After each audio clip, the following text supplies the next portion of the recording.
What's up, fighting game fans? Welcome to EX Saturdays, the show where we talk about the Midwest fighting game community scene and keep you up to date on all the recent fighting game news. I'm NT. I'm Dynamite. And today we actually have a special guest and also the man behind the computer. We have Low Kicks Seph. What's up, Seph? All right, so this week we're going to be talking about a couple things. We're going to be highlighting our tournaments around the area, which is going to be Michigan Monthly, Michigan Masters, and also Seph's very own tournament, Jugger Jam. We're going to be talking about Combo Breaker registration. The Hado put out a tweet talking about the rankings. After that, we'll be talking about our game news. This week we're going to highlight SamSho's DLC being Mina. We're going to talk about Granblue Versus with their first wave, Chaosbringer, also known as Beelzebub, and Narmaya. We'll talk about a little bit about Spawn coming into MK. Then we're going to finish off with a very important topic, which I'm going to keep hidden for right now because it's going to be our large portion. So let's get into it. So first tournament we have coming up is Mishima Monthly. That's going to be March 15th this month. And anyone have any words that they want to say about this one in particular? And Waifu Dome. Yes. A Waifu Dome. Waifu Dome is on the 14th, so it's the day before Mishima Monthly. Mm-hmm. So they're both being run by Callisto and D. Shout outs to them for putting on tournaments for the community as always. And yeah, so we can talk about both of them, but I just didn't want to leave out Waifu Dome because it's the first one that's coming up. So they're pushing pretty hard for people to sign up. Inaugural Waifu Dome. I actually forgot that they were even doing Waifu Dome. I thought that was going to be in April. So since you guys are more knowledgeable about it than I am, what are they pushing with Waifu Dome? The first event they're doing with Waifu Dome, it's going to be the day before Mishima Monthly at the same venue at GameWorks. And they're just going to essentially be featuring all of the popular anime games, all the active anime games right now. But also not popular anime games. Well, I know that Callisto said he's got a very big soft spot for BlazBlue, and that part of the reason why he wanted to do that was to keep BlazBlue alive. Yeah. Specifically Central Fiction, because if you like BlazBlue Central Fiction, it is not likely that you like Tag. Yeah. That seems to be the recurring trend with the people who actually play BlazBlue Central Fiction or other BlazBlue games. You go, what do you think of Tag? And it's like, this is not the fun game.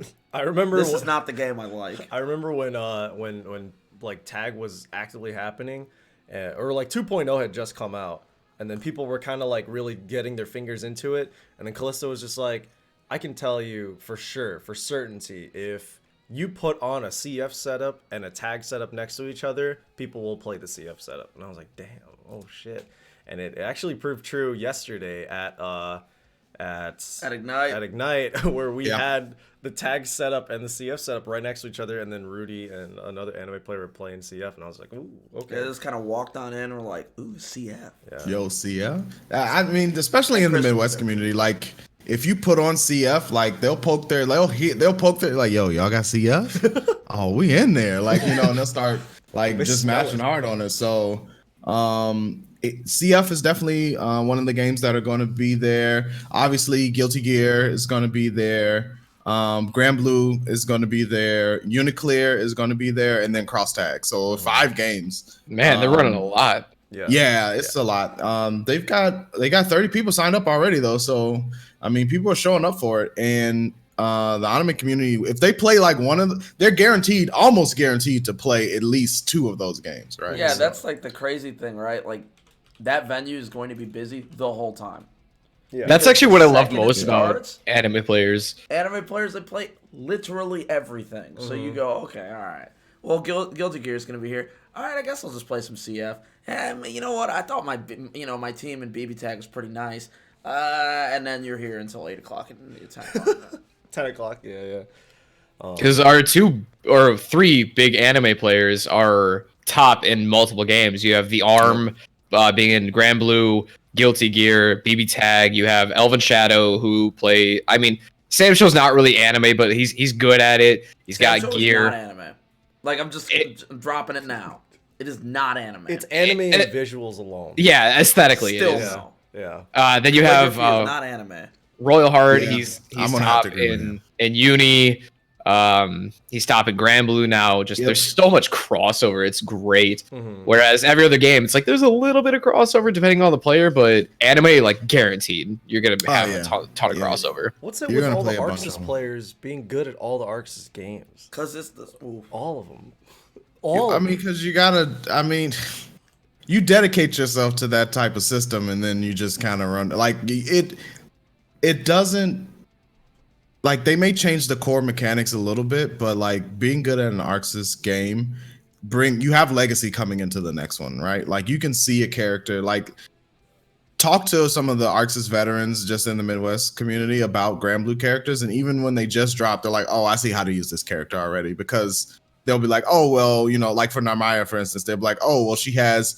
They'll call the moves like, you know, moves from other Arxis games, like, "Oh, she has Mistfinder, she has Yozansen, you know, the biking move." So like, the legacy of those games definitely carry over despite the core system changing. Yeah, it's Yozansen. It's just it's so like that's part of the reason why, and also because they fucking grind really hard. They do. Yeah, that they do. I think the level of study that anime players have versus like, you know, non-anime players, And it's like very, very deep. It's like the least interesting level of interaction. It's like, well, I 2A'd you from the like half screen. I know you're this minus, but if I do fill in the blank value here, I can get you in the air for this much damage. And I'm like, bro, like, Exactly. what are you guys Well, they doing? have that level of knowledge because of people like Callisto. They have, you know, house tournaments, whatnot. They come to every single local. So they're obviously grinding, and it's great to see that there's more tournaments popping up for them specifically because Chicago is a very big Tekken city.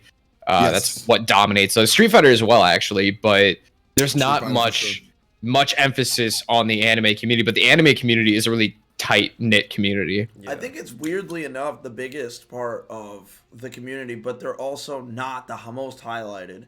Like, they just do their own stuff. Yeah, I mean, like, so the anime community is like one of the oldest here in Chicago. And like Ham said, they just kind of low-key it's like one of those things where like we'll be throwing tournaments. If, you know, Lord forbid something happens and tournaments start to die down in Chicago, the anime community will still be grinding. Like just still be low key, they'll just still be grinding out. So to give you guys a little bit of lore, like I actually was part of anime community before I joined 3D community. Anime community reaches as far back as like 2010 for me. Back when BBCS2, I think, was when I first started getting into Chicago anime, and they have been alive since then, and they've been doing everything that they're doing now, but since then, and it's almost tragic that it hasn't been highlighted as much. But a great way for them to get highlighted is actually through Michigan Masters.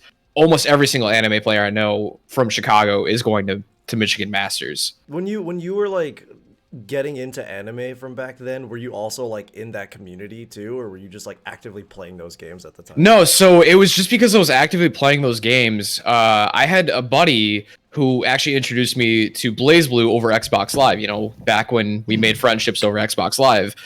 And that's how I got made over Xbox Live. Yeah, man. I actually have a There's bunch of nothing friends like with it. it. It's just, yeah. All right, so let's not get off topic. So yeah, I was playing BlazBlue a lot. Guilty Gear was coming out around the time that I was starting to try and get competitive. And let me say, the community back then is just as strong as they are now. Like, I got so dudes. Yes, it was. Yeah. No kidding. And like, I hate to say it, but they were so good that it pushed me away. And that's my fault because back then I was like 18, 19. I was. You were a child. You were weak. Yeah, I was. Now, I was as 18. an adult, you had to find a hobby that you could submit yourself to for hours. The cojones. You had to grow the I was power. 18 or 19 and never played a game competitively. Like, I'd been playing fighting games for a while, but I never knew what the competitive scene looked like. Yeah. And man, they dicked me down really hard. And I still went, but like, smoked. Yeah, it's like dude. one-sided in the corner. You have to play Elven Shadow, and he's throwing hammers at you and shit. You're like, bro. Dude, so here, all right, hold on. Before you say anything about that, Xrd was out in Japan for like 2 years before it came to America. Elven Shadow was living in Japan that entire time, grinding arcades. Back then, that's when we were still posted up in Galloping Ghost Arcade. And that was before the pinball room. So we had this little back room that could hold maybe 12 people, cramped. And yeah, it's like Elven Shadow, you're up next. NT, like, You're like, all "That guy right." seems like he's pretty good. Like, with tears in your head. This dude's been playing Faust Black for hole, 2 you're like, years "I in don't wanna play Japan, anymore." and I'm like, dude, I'm just trying to learn how to play Soul. Summons Meteor. Dude, Yeah, the thing I love the most about Elvin Shadow is he's so nice. He's like, hey man, how's it going? Like, shake your hand, nod to you a little bit, and then as soon as the match starts, the nastiest stuff you've ever seen. It's like, how can this be how can this be one person showing two different personalities? Like, Did you it see was that crazy. tweet where it was just like, after you play a set or during your tournament set, don't compliment your No opponent. hugging. No hugging. And all Elvin, Shake my hand. yeah, Elvin Shadow's just like, yeah, you did a good job, man. I Yeah, appreciate he it. comes in. He's like, man, that was pretty good. So all I can Next say time is you'll I- get me. I wish I knew what I did today, like 6 years ago, because how I would have like participated in that community would have been massively different. Yeah. Because for me, I'm not a very social person, believe it or not. So when I meet new people, I'm very to myself, and that was part of the reason why I didn't want to improve, because like I felt like asking people like, oh, how do I get better? How do I do this stupid thing? It's just going to be a bother. No one is ever going to say that. Chicago is probably the most welcoming community I've ever seen. Yeah, Without all the smack talk of New York. That's awesome. That's awesome to hear We're that. just gonna about take Chicago. shots already. Wow. Yeah, shout outs Like, to you're, Chicago. Hey man, hanging I out love being New the York, best but city like in the they- country. If should you're talk hanging out with us, go ahead and check out Super TSB as well. It's a great Yo, they got tournament boot for anime trophies, games. bro. They got boot trophies, but I mean, Michigan Masters also is going to be a great anime tournament. I mean, I'm turning into, especially for the Midwest, turning into like one of the anime tournaments of the year to go to. So It is an anime tournament. It is very Yeah. much a heavily anime Like- tournament. Yep. if there's any anime game that you like to play that's like recent Here. of 2010, like go check it out, because I actually forgot it's a to great bring time up- for anime players. I forgot to bring up their games. I'm pretty sure they're running stuff even like what is it, Kohime Enbu? Is that They're the right running name? Catherine, brother. Oh, at Michigan Masters? Yes. Yeah. So They're Dacid Pro's gameless. probably gonna show up. He's gonna have like a bottle of Jack in one hand, a bottle of Henny in the other hand. All right, He's I'm just gonna name off. Still mix you in Power Rangers. I'm gonna Still name off mix you in every Power anime Rangers. game in this list right now. So we have Under Night, Guilty Gear, BlazBlue, Granblue, Dragon Ball. I'm gonna say is anime. CF, BlazBlue CF. Let's see. Gundam Versus. That's super anime. I'm gonna throw KOF under anime because it kind of is. Catherine, Kohime Enbu, Melty Blood, Hold on. Yeah. Ultra Fight Daikanta. I don't even know what that is. Let's That's see. not anime. Breaker's Revenge. I don't know what that is. Yo, I was just saying this in the pre-show. I've never heard of that game. Breakers- Sailor And Moon I S. swear to God, people are signing up for it just That's so that the the name. third continue- time I've heard of that game, and I still have never seen that I've game. never seen Like, it. It's I've- not real. It's not I real. don't know what it is. We're but- done with this. Moving on. So- That's like how I Yeah. thought Melty wasn't real. I thought it was just a meme for so long. Where they would just be like, yeah, bro, Melty setups in the bathroom. And I was just like, that's a good meme. But I'd never seen Melty in game, like in like motion ever before until like a couple months Right. before Frosty. Yeah, Bryce comes over to the apartment. He's just like, yo, dude, I Yo, got a shout outs Melty to set. Bryce. I'm trying to learn how to play And I was this like- character with this really, really long name. He that- opens up his like small notebook laptop, like the Well, like the let's give a little bit briefcase, of like the lore on trunk this guy from Pulp first. Fiction. I'm like, oh, the anime glow, dude. So a little bit of lore about a man named Bryce. He goes by the tag Bird. Does anyone know how many R's are in that? 4. Because I always Four. forget. So I don't BRRRR. know. I just type 7 and just let it go. You know? He's from Pennsylvania. Is that right? I don't know, man. Philly? Is he, I think it's from Philly. I think he is from Yeah, Philly. I think he's it's Philly. so. Oh, Yeah.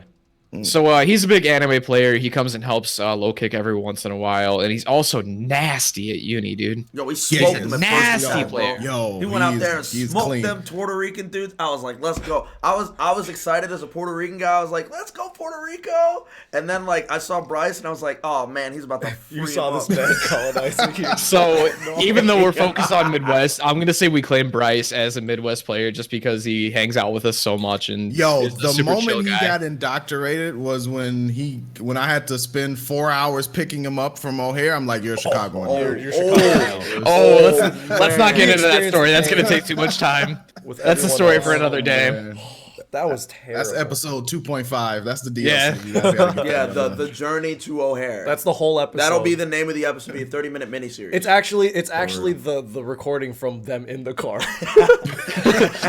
You don't want to hear that recording on stream. It's a 5-hour long It's recording. me looking at my phone. It's like, hey, it says that we're 5 minutes away, but it's gonna take us another hour and a half to get there.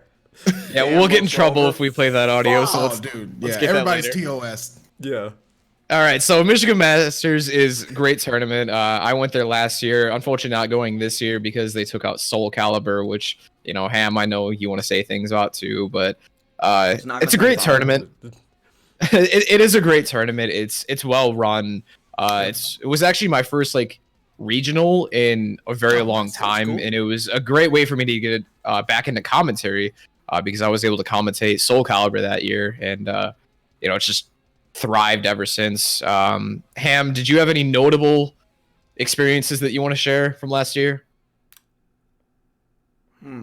Well, Michigan Masters was like an experience, right? Because like it's not marketed or advertised as an anime tournament, but it is very clearly an anime tournament. So like, It's definitely marketed It's- as an anime tournament. it's not, Dude, though. It's the not. website is you dot ask moe. them and they will tell you it's not an anime tournament. That's what we mean by it's not, because you ask them and they're just like, It's not an anime tournament. And then you show It's- up, there's like 15 people watching Tekken on the side. And then there's like 80 people watching, Melty on a screen. Shinobi walked out and was like, yo, we're doing Climax of Night 2. Everybody was popping up. I've never heard of Climax of Night. You don't know how to play French bread games. It's a very anime tournament. All I did that whole time after I think I went 4-2 is I got wrecked the entire time. And it was very conducive to that. The bartender was kind of whack, but they did say that they were going to rectify that. That was like a conversation piece a lot of people had with Glaceon. The bartender sucked. Your bartender's that bad where they have to bring it up to the head to like to Yeah, the because whole like event. he straight up just was like, you know what? This sucks. And he just left. I was at the bar and he straight up was like, this sucks, man. He wasn't making custom drinks. He wasn't doing anything. He straight up was just like, I can't do this anymore. Because like there were people actually playing Melty at the bar. There were Right. people playing Uni at That's the bar. amazing. And he was I like, love I'm it. sick of this shit. And he just picked the shit up and just left. Michigan Masters is a fantastic event. We're not trying to dissuade you from going. No, But- it's a fair. We're blowing Look. up that bartender. The bartender could have done a little bit better. If you leave you just leaving your job. That's not a good look. Probably never got For to you come back, personally? to Yeah. be fair. But I have seen the tweets. They are pretty excited about what the bar has to offer this year. So, or no, actually, It's at a Yes, different yes, venue, they if are. I'm not mistaken. It at a is, different yeah, venue. it's that's what I was just thinking. I'm like, I think it's actually at a different venue. So yeah, so on their website it says Delta Hotels, Detroit Metro Airport, 31500 Wick Road, Romulus, Michigan. Romulus? Yeah, it's in That Romulus. sounds Damn. like a mythical realm. That character sounds busted. Yeah, I'm not kidding. But the other Michigan- great thing about Michigan Masters is that they're a very pro LGBTQ plus community. They actually make restrictions on their hotel venues based on that. Like they have to have gender neutral bathrooms. They promote pronouns in player names and whatnot. Bunch of great things to help progress that community. yeah, and I think that's one of the reasons why we're going to see it grow because It's very It- thoughtful. it's very thoughtful and it allows people to feel like comfortable where they are, and I Yeah. think that's really important. Yeah, So especially shout outs with to all of the crazy shit that's going on in the FGC and esports lately. Everybody's a bigot, dude. Toxic, yeah, it's very, very Everybody's a toxic, bigot. and it's like Everybody. Michigan Masters is the one place you can go to be like, yeah, I feel This safe. is it. This is it. I'm comfy, But also in instances like that, it's just like, you don't want bigots to go there being like, what is this? This sucks. This sucks. I want to be a bigot publicly. And last year they did pull in an arcade company. I unfortunately don't remember who, unless Ham you remember, but they had a bunch of cabs in the lobby. They had a great artist alley. They got Gekio to do his popcorn up there. Shout outs to Gekio if you guys don't know who Gekio is. And, we'll be here for 5 hours. Still never had So if you guys are curious about Michigan Masters, it is in Romulus, Michigan. It's from the 27th to the 29th, so I think it's 3 weeks from now. Definitely check it out. It is in late reg status right now, and there is emergency reg at the door, I believe. So, It's going to be kind of pricey going up there, but I'd say it's a worthwhile tournament, and it's definitely on its way to becoming a major.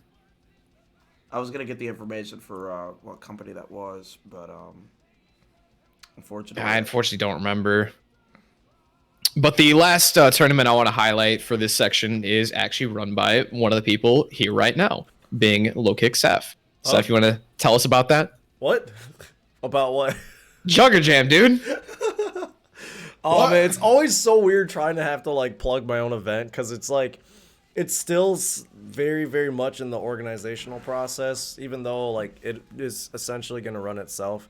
So how Jugger Jam 2 is going to work this season, or rather this year, different from last year. Last year was just like a one-off event. Like, hey guys, come to my house, free bracket. Anybody who plays Tekken in Chicago, feel free to come by. That's how I met Pusheen, like Raziel, Chi-Town's Deuce. Like, I met a good chunk. Yo, did Raziel bring like a bottle of Henny, bro? That dude is tight. He brought a lot. Hell He brought like his whole setup. He brought like drinks. They brought so much stuff. Because it was also just like party favors, but also just an overall good time. Because it was my first time like really seeding myself into the Tekken community, and I loved the game at the time. So it was more or less just like I want to just have the Tekken people, you know, have a moment to play their game, you know? And also I have a lot of friends that are not actively in the community that want to play Tekken. So let's bring them all together, Jugger Jam, you know what I'm saying? So it was just that one-off event, free bracket, it's my birthday, free food and drinks.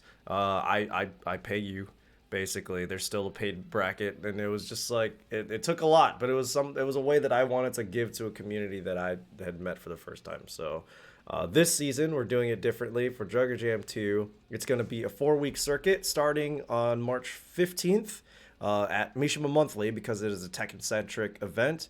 So that the way that it works is at designated events in those 4 weeks, players earn points. Like the top 8 places earn points, like Mario Kart style, you know, well, also, you know, actual ranking event style. And then all of those events, they accumulate the points up, and this works for Street Fighter as well. It's not just Tekken, but there's Street Fighter specific events as well.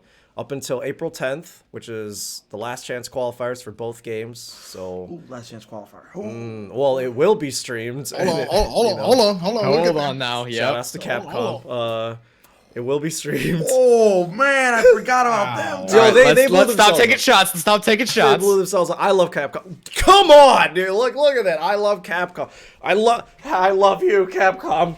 Yo, dude, he tells me that Alex isn't a trash character in Street Fighter 5. This dude loves Capcom.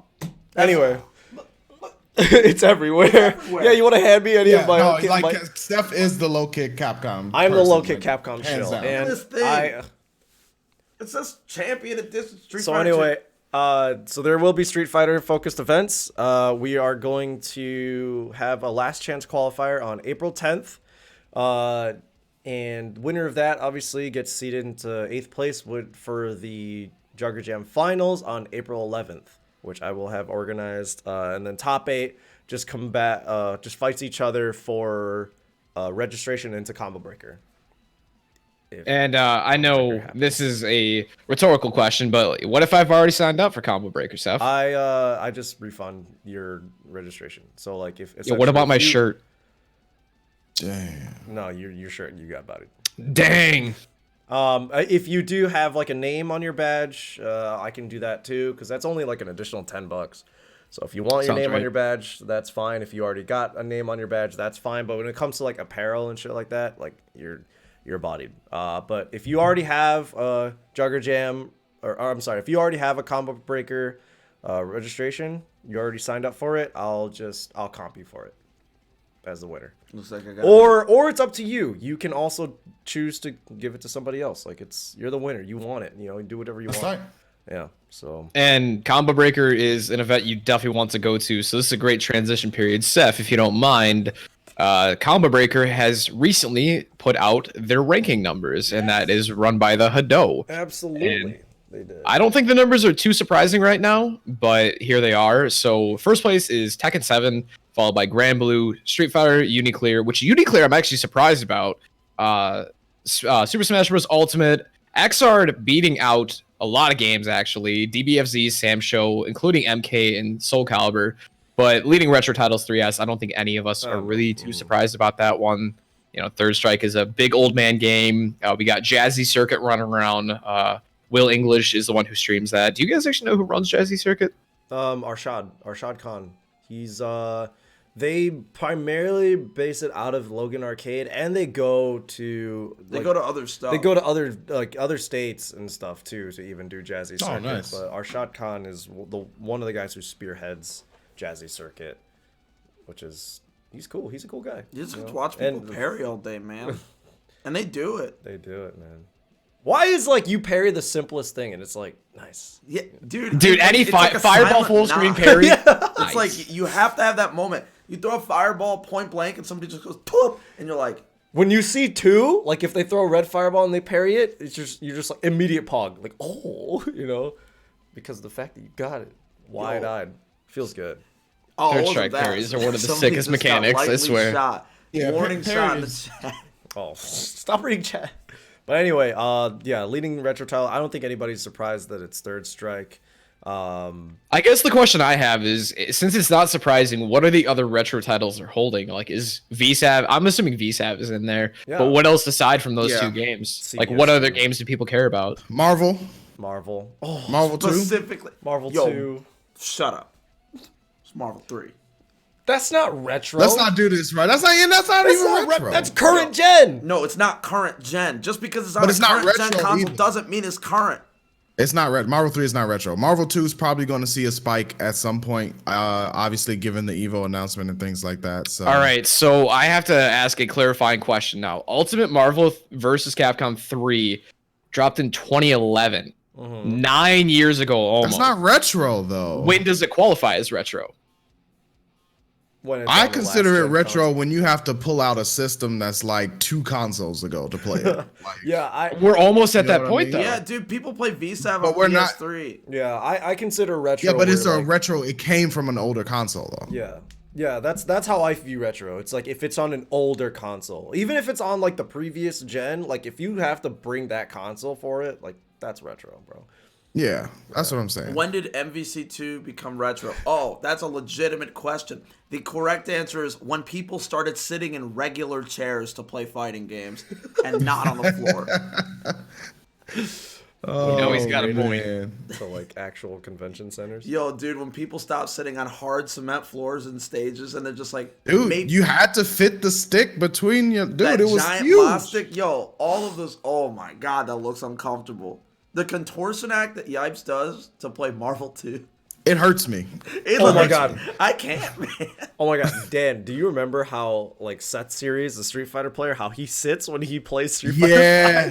That is nasty, man. Killing his foot, man. Seth's my boy, but how does he sit? He contorts his foot, so he sits half pretzel style.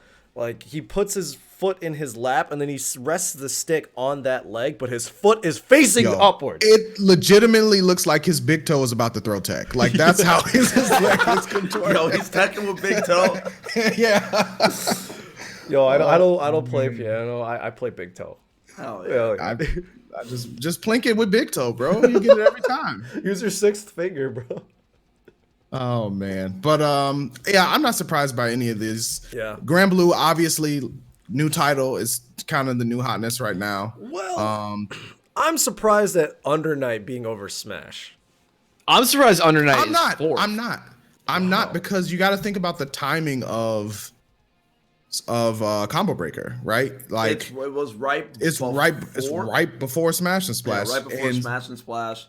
And although I know that as of now, we are in the Civil War. It's there's Smash and Splash, and then there's literally another event that's just Smash and Splash, but it's not at that place. It's at another one in a different state. Oh yeah, Riptide. Yeah. Run by the people who used to work at Smash and Splash. Yeah, but that's work a different. No coincidence. No coincidence. Zero coincidence. I'm as a person who's obviously interested in fighting game events from a business standpoint, I'm watching that just to see I just want to see what happens. Yo, dude, I gotta know, who's gonna do it? Who's gonna blink? Is Smash and Smash gonna be yo, this is a blatant ripoff of our stuff, or are they gonna go, but you suck. Yeah. I want to see it. Give me the action, and I want it on Twitter. I want the drama. Just a little bit. Just a little bit of drama. I want it on man. Twitter So, so the do peanut we gallery know- that doesn't understand the business of running something like that just can go, man, you guys are so mean. Their comments don't matter. I just want them to be there. That's all I want. I just It'll want be the there. peanut gallery. It'll Definitely be there. I'm curious though to see like, so I'm actually gonna go back and look maybe after the podcast and see where Smash was on the list for Combo Breaker like overall last year, because this might be like higher than usual, right? So No, I think wait. If it was for Ultimate, I think it might have shot up real high. because Ultimate had just come out, yeah. Because it just came out, and obviously people want to play it. I think Melee was pretty tragically low. They just didn't Okay. mention it.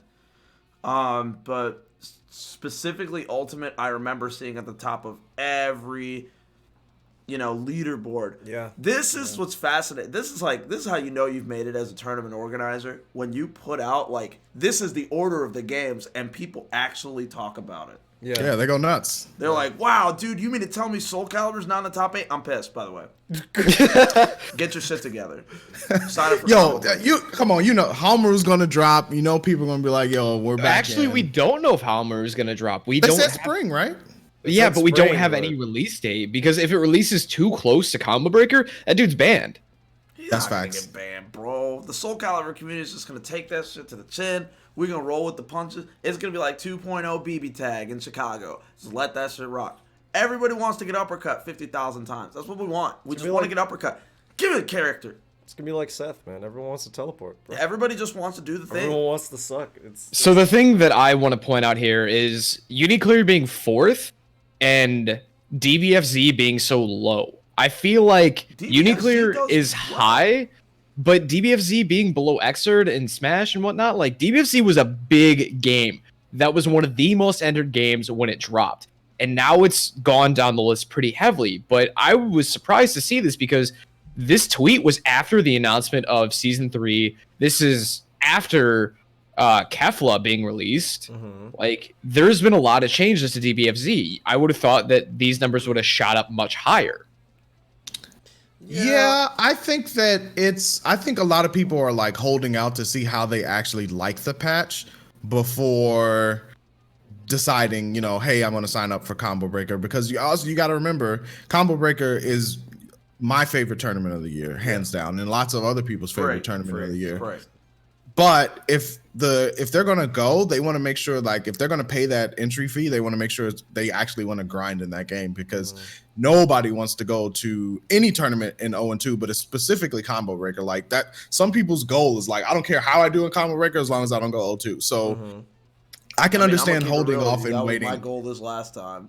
I mean, Yeah, I can understand holding off and waiting to say, like, let me see how I feel about this patch before deciding to jump in, pay the money, and go, And so I would be curious to see how Dragon Ball does in relation to, like, Zerd and SamSho on April 1st. Yeah, and it seems that a lot of Dragon Ball people, I'm hearing from at least our local Dragon Ball players, that it's not the best patch. Like, people are saying that Final Spark is way too good. People are saying that Sparking is still, like, completely obliteratingly good. And all of the best characters are still the best characters. They're saying Kefla is, like, not up there, but everybody who was good before is even better now because of their circumstances and their assists. Even Super Saiyan Goku, aka pour one out for 2M. Yeah. Pulling up for 2M. I mean, like, Kid Goku's still, like, running rampant. Bardock's still running rampant, and they're actually even better now because of their B assists and shit. It's like, I love cheap shit, dude. That makes me so happy. They're like, we fixed it. Yeah. Look, guys. Oh, what do you mean you fixed We it? We fixed did it. it, and We it's made like it the Marvel. same We thing, fixed but it. worse. Yeah, exactly. We patched your game, but they did not. Do you guys like it? And it's like GT Goku becomes S tier, untouchable by any other character. Like, please, and they're like, we're gonna make Kid Buu S tier too. He's like the Virgil. Yeah, He's it just just always doesn't. broken. So we're back into Kid Bunga. Yeah. territory. Yo, Dude, we were we already never in left. kid. We were already in kid. We ball. Oh, we never never left. left? No, we I never thought left kid. I thought some of the patches took him down, but I guess I misheard. No, bro. Bro. It took him down, okay? And then they added Final Spark, and then, took Oh, so you're saying they did they were like, slap. hey, they were like the suburban discipline. Hey, stop that. Stop it. Andrew, I told you. busting out the you know full it's names. Andrew. You know it's Andrew as well. Yo, dude, it's always me. Andrew. Yeah, it was me. Actually, yeah. But yeah, you're probably right with the way that Dragon Ball's season is currently going. People are probably still trying to feel out that season, whereas Uniclear is just consistently. Uni fans are. It's only going to consistently go pleased. up. So here's one other important question I have to ask. So Mortal Kombat is just outside the top 8. Yeah. Mortal Kombat is not at EVO. Are you guys surprised Yeah. that this is not a higher number, knowing that EVO is dead for Mortal Kombat? Hold on, I got immediate response. How the hell did this happen? I remember when this happened, when everyone found out that it was not gonna be at EVO, everyone went, "We'll just go to Combo Breaker." Everybody just go to Combo Breaker. That was that was a the threat. thing. It's like, well, Yeah. fuck Evo, bro. Yeah, we're but- just gonna go to Combo Breaker. It's better anyway. They all Yeah. said that. It was like Smash. Smash did the same thing. Yeah. We don't need Evo. But- Then, here it is. But If that does not change down there, I'm gonna be really disappointed in all that Twitter BS. Cause like sometimes Twitter BS works out and produces results. If this is a circumstance where it's wrong, I will be disappointed in the community because they failed themselves. It's their fault. Well, here's the big thing that I have to make the little asterisk stipulation. These are not numbers. We don't know how many people are signed up for Mortal Kombat. It could be That's actually 400. True. But That's actually true. SamSho could have 401, and we don't Yeah. know. So Yeah. just because it's outside top 8 doesn't mean they're not doing that. yeah, But and it- I was expecting them to be in a top 8 situation at Combo Breaker registration numbers It was because the of most entered Evo. game at Combo Breaker last year that Last year. wasn't Smash. yeah. I think that given some of the things that we will discuss a little bit later on, that number is going to go up a lot. We can touch For on Mortal it Kombat. because like we'll like. we're not if gonna we get touch too on deep it, I into think we're just gonna bust through. Like we're gonna. And Yeah, we don't want to do that We're yet. not We got a saying, whole nother like, block to go You through. know, it's gonna heavily impact their community at the very Yes. least. Whether I in a think that positive number's- way or in a negative way, there are going to be some community. There is a humongous amount of community influence based on those decisions, right? So So- I would think that the registration, and obviously this was like NT said, these are just this is speculation and everything like that. This is just like a flat number for right now. Hopefully next month we see MK shoot up. Hopefully next month we see like new content and new motivation for Mortal Kombat because Well, that's actually a great point. This is a good leading into point. Spawn is still happening, Yeah. but the question that I don't know is Spawn happening before Combo Breaker? Where do they get to announce here's the- Spawn? they're announcing him on Sunday. They still said that they're announcing him on Sunday because there's still events happening. It's just It's just I think we'll know. I think we'll know on Sunday. When Spawn. I think Spawn's gonna drop before Combo I Breaker. think Like, I hope can't. Spawn- I would imagine he would drop before can't Combo picture Breaker. it. he drops on Sunday. Can you imagine? Oh. That's the oof. oh That would be- So man. hold That on, would guys. be Hold on. Let's just No be careful one with the would- words. No Let's one would just care keep- about whatever just happened if Spawn dropped on Sunday. Everyone would be like, "That's cool." You know, I think what It's all good. the real thing is like the real tech is go, hey guys, we're gonna hit you with some bad news, and then they shadow drop Spawn immediately. Immediately, yeah. Immediately Immediately. shadow drop Yeah. Spawn. So let's step away from those words. Let's not talk about the unfortunate incident. trying We'll to get give to him that a some little bit praise. later. So a lot of people are hyped for Spawn. A lot of people love Spawn. The question I now have is, are we going to see a boost in numbers when Spawn is announced, or even when he drops? No, Yes. What are no, you talking I about? don't believe it.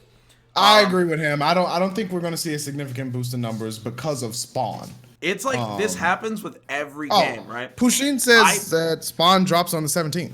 Yeah, that's a week from now, so fix it. I mean, it's 10 days from now. Drop them today. I'm going to say that realistically, there are too many people that go, well, Seph is in Street Fighter 5. I guess I'll play it now. And then there's like you retain one guy That from is that so result. completely different. But it happens all the Do you know time. how humongous the Spawn fandom is? And how No, underrepresented Spawn has been throughout the last, like, few decades? You say underrepresented? All right, Seph, bro, hold he's on. been in 2 fighting games. I have one big question for you, Seph, with you saying that. Spawn does have a good following. How many of that following is going to play competitively and stay competitive? I don't know. Okay, in terms of competition, I know there are a lot of Mortal Kombat players that are taking a break right now because they're waiting for Spawn. I know a lot of MK players that are just not too serious right now, you know, just because they're waiting for Spawn. I feel like Spawn is going to have a resurgence at least within the community, but it definitely, absolutely is going to bring like this huge populace outside of it. Or people that are Just because you're saying general because MK like fans. tons of people like Spawn. You're just saying because tons of people like Spawn. Yes. Okay. You know, Purely based on that. I think that that's like an interesting scenario here because I think I know a lot of people who say I love Spawn, but I think they just like looking at Spawn. They have no idea what the hell Spawn does. They don't know what that cape is. They don't know what he does like at all. Like when you ask people why do you think Spawn is sick, it's like he looks cool. They have zero investment. They just think he looks sick. It's like the edgiest character of literally all time. So then when you go, okay, well, people will really like this game because he's here. No, people will like to watch the game more if someone picks him. That does not retain play. I do think that people who like Spawn will buy the game just because he's in it, though. Yeah. Yeah, people will buy it, and it's like it's cash money in WB's pocket, which are definitely going to need to recoup after this weekend. Yeah. The seams are breaking. Yo. So the last thing I'll touch on as a general talking point for this one is, what about the other DLCs? So our first was Shao Kahn technically. Then we got Nighthawk, and then was it Nightwolf. Nightwolf. Sorry, Nighthawk? my Yo, apologies. other guys I don't know Mortal Kombat. I don't know Mortal Kombat. My apologies. Nightwolf. Then was it was Terminator, right? Yeah. And then Wait, Sindel. wasn't Sindel before Terminator, or was No, Terminator? No, Sindel Sindel came after Terminator. Sindel was after Terminator. Okay. So it was then Sindel, and then we got Joker, and Shang now Tsung. Shang. All right, sorry. So Sung, then Joker, and now we're getting Spawn. Yeah. Out of that entire cycle, what happened? Beefy I did not see any resurgences in that game with any of those DLCs, even after they fixed Joker, and everyone was like, "Oh, damn, this character's sick." Yeah, you would. I didn't see a big bump in any numbers after any of those DLC characters came out. Damn. You know, you posed a very good point because not only would you think to see it after Terminator, you would definitely think to see it after Joker. And Well, you didn't but see it. that's the You thing, didn't man. see Like it. you could just play Injustice. He's already there. You didn't see Just do that. Bro! I've heard. I mean, but design-wise, if you want, like, the Joker you really want to play is the one that's going to be an MK, right? Like, Yeah, he looks because like of that and restrictions on what he can do and stuff like that in Injustice. Like, I would really be interested to have somebody from NRS Midwest come on and like kind of break that down, because I want to also get an inside view of like how that game ebbs and flows, like how those NRS games ebbs and flows with DLC and all of that, because there's got to be something there that I feel like, because we're not heavily in NRS, we're maybe missing with the way that NRS works, like those games work. But I mean, we'll see. Spawn is definitely, I think out of all those characters, Spawn is one of the most requested ever to be in an NRS game. So if the numbers are going to shift, it's going to be because of Spawn, right? Like, of all characters that they're going to add in the DLC. Put Ryu Hayabusa in there, dude. No, That'd be tight. Not going to happen. no. Only North American IPs. Yeah, you're That's right. exactly how that works. Yeah, because North America doesn't get a lot of love in the fighting game scene. That's true. They put out some solid stuff. We but it's- don't make anime titties. Yeah, we don't have that. We don't have that. We don't make anime. We actually Well- just make like really burly, angry dudes punching each other in the face. And we don't even get I mean, the respect from that because Haomaru but- is a burly, angry dude. That wanted. Yo, Well, Ham said it, Shit. so I guess we're gonna have to go over to it. Let's talk about SamSho. SamSho announced its second season pass. We're getting 4 characters, with the 4th not being announced, if I remember correctly. Yo, bro. I don't remember the characters' names aside from Mina and Aroha. Who's the third person? Sogetsu. Sogetsu, that's right. Most So importantly, Sui Aroha. is- Most important. Wow. Bro, come on, man. So Oh, Ham said the word anime titties, and Do we you have to even go to this know- point. I said anime titties. I know the first lore. off. I know the lore. Well, I studied Ham the is lore. gonna get hype over those, so we have to talk about it. So I like attractive characters. I just do. What's wrong with that, man? There isn't anything wrong with that. there's nothing wrong with that, but let's talk about Mina. Seph, I know you played Mina at FGC meetups. Yep. Ham, you played against Mina. I played a little bit against Mina, but I'm not a SamSho player. Dan, I know you're big into SamSho. I want to hear your guys' believe discourse it. Yo, about she's this. cheap, bro.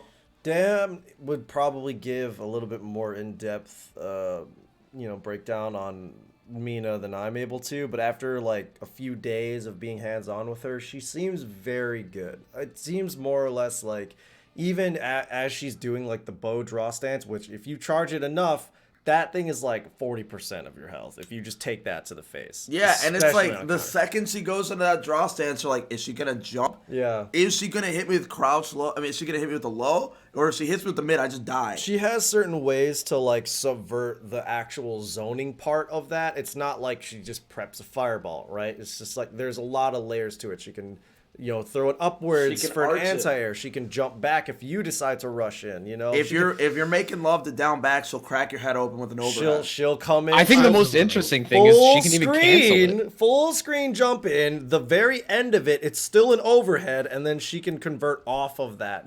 So she has a lot of tools to play in that different style. She can shapeshift to how her opponent is playing.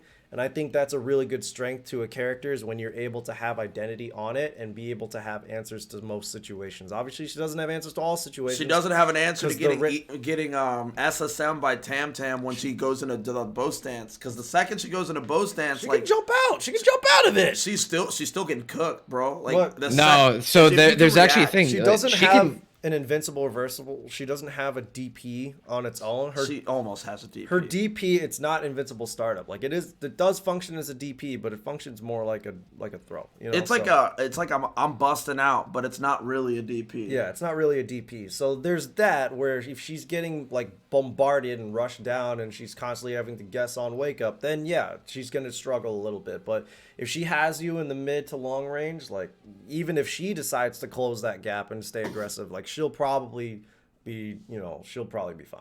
But Yeah. arrow canceling, that's something that has to be said, because arrow canceling will actually beat SSMs.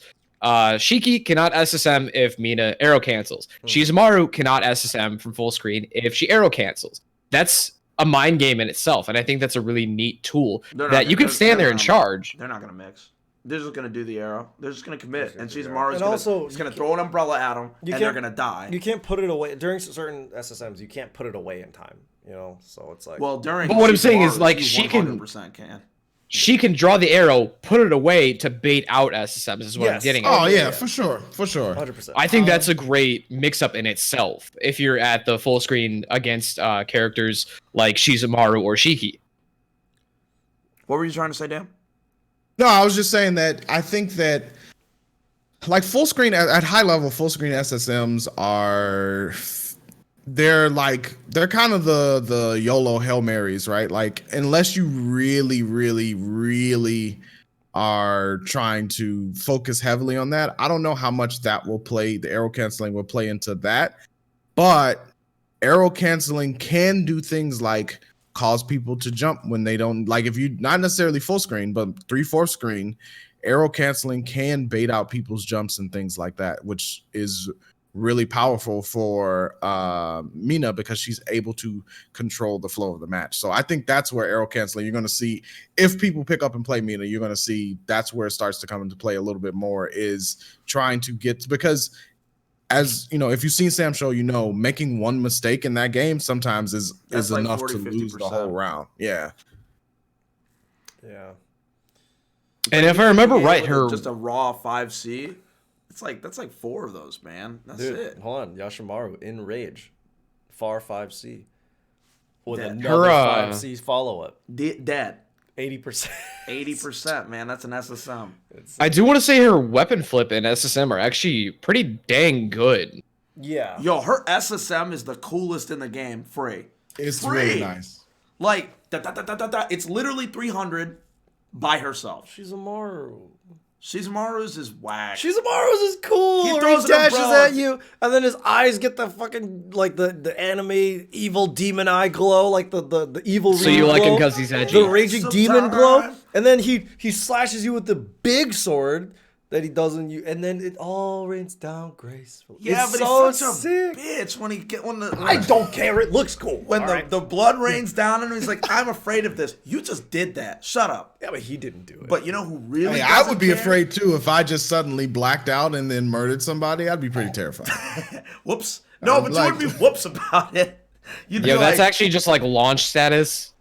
Launch, Dragon Ball launch. yeah. Yo, Oh, yeah. Turn an just- evil, all of a sudden you sneeze, you're like, wait, what happened? I'm just saying, she just blasts people and she's committed. She rains hell on people, and after it's over, she's like, let me just get one for the face. Yo, launch for the next season of Dragon Ball, please. Launch isn't coming to Dragon Launch Ball. for Dragon Ball, please. That would be sick. That would be sick, but she's not a Z character, so. She's not a character. She doesn't even exist anymore. What do you mean she doesn't exist anymore? Where is she? She actually got left behind. Yeah, I mean most of the. Where's Roshi?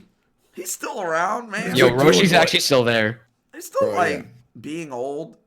That's his character. It's just the old. He's guy. like, I'm just the old I'm guy. just the old guy. All right, so diverging away from this conversation, so we have one more game that had a recent DLC, and that is Granblue Versus. We have Narmaya, and we have Chaosbringer / Beelzebub. I Now, hate it the here. first question I have is, what's the difference between the names? Is one Japanese, one... One is Japanese, Translated? obviously one is localized, obviously for certain connotations with the name. So I'm pretty sure that's why they changed the name of it. Wait, you say for certain connotations in what regard? Beelzebub and Chaos. Beelzebub, the name is a in the West is a name that is very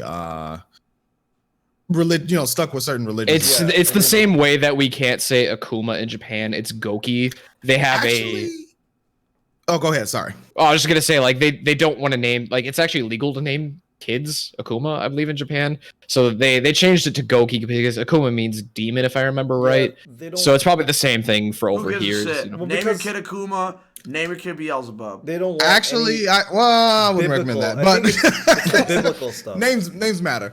Yeah. Yeah, I mean, imagine man, being the don't. guy that's like, "Good afternoon, my name is Beelzebub.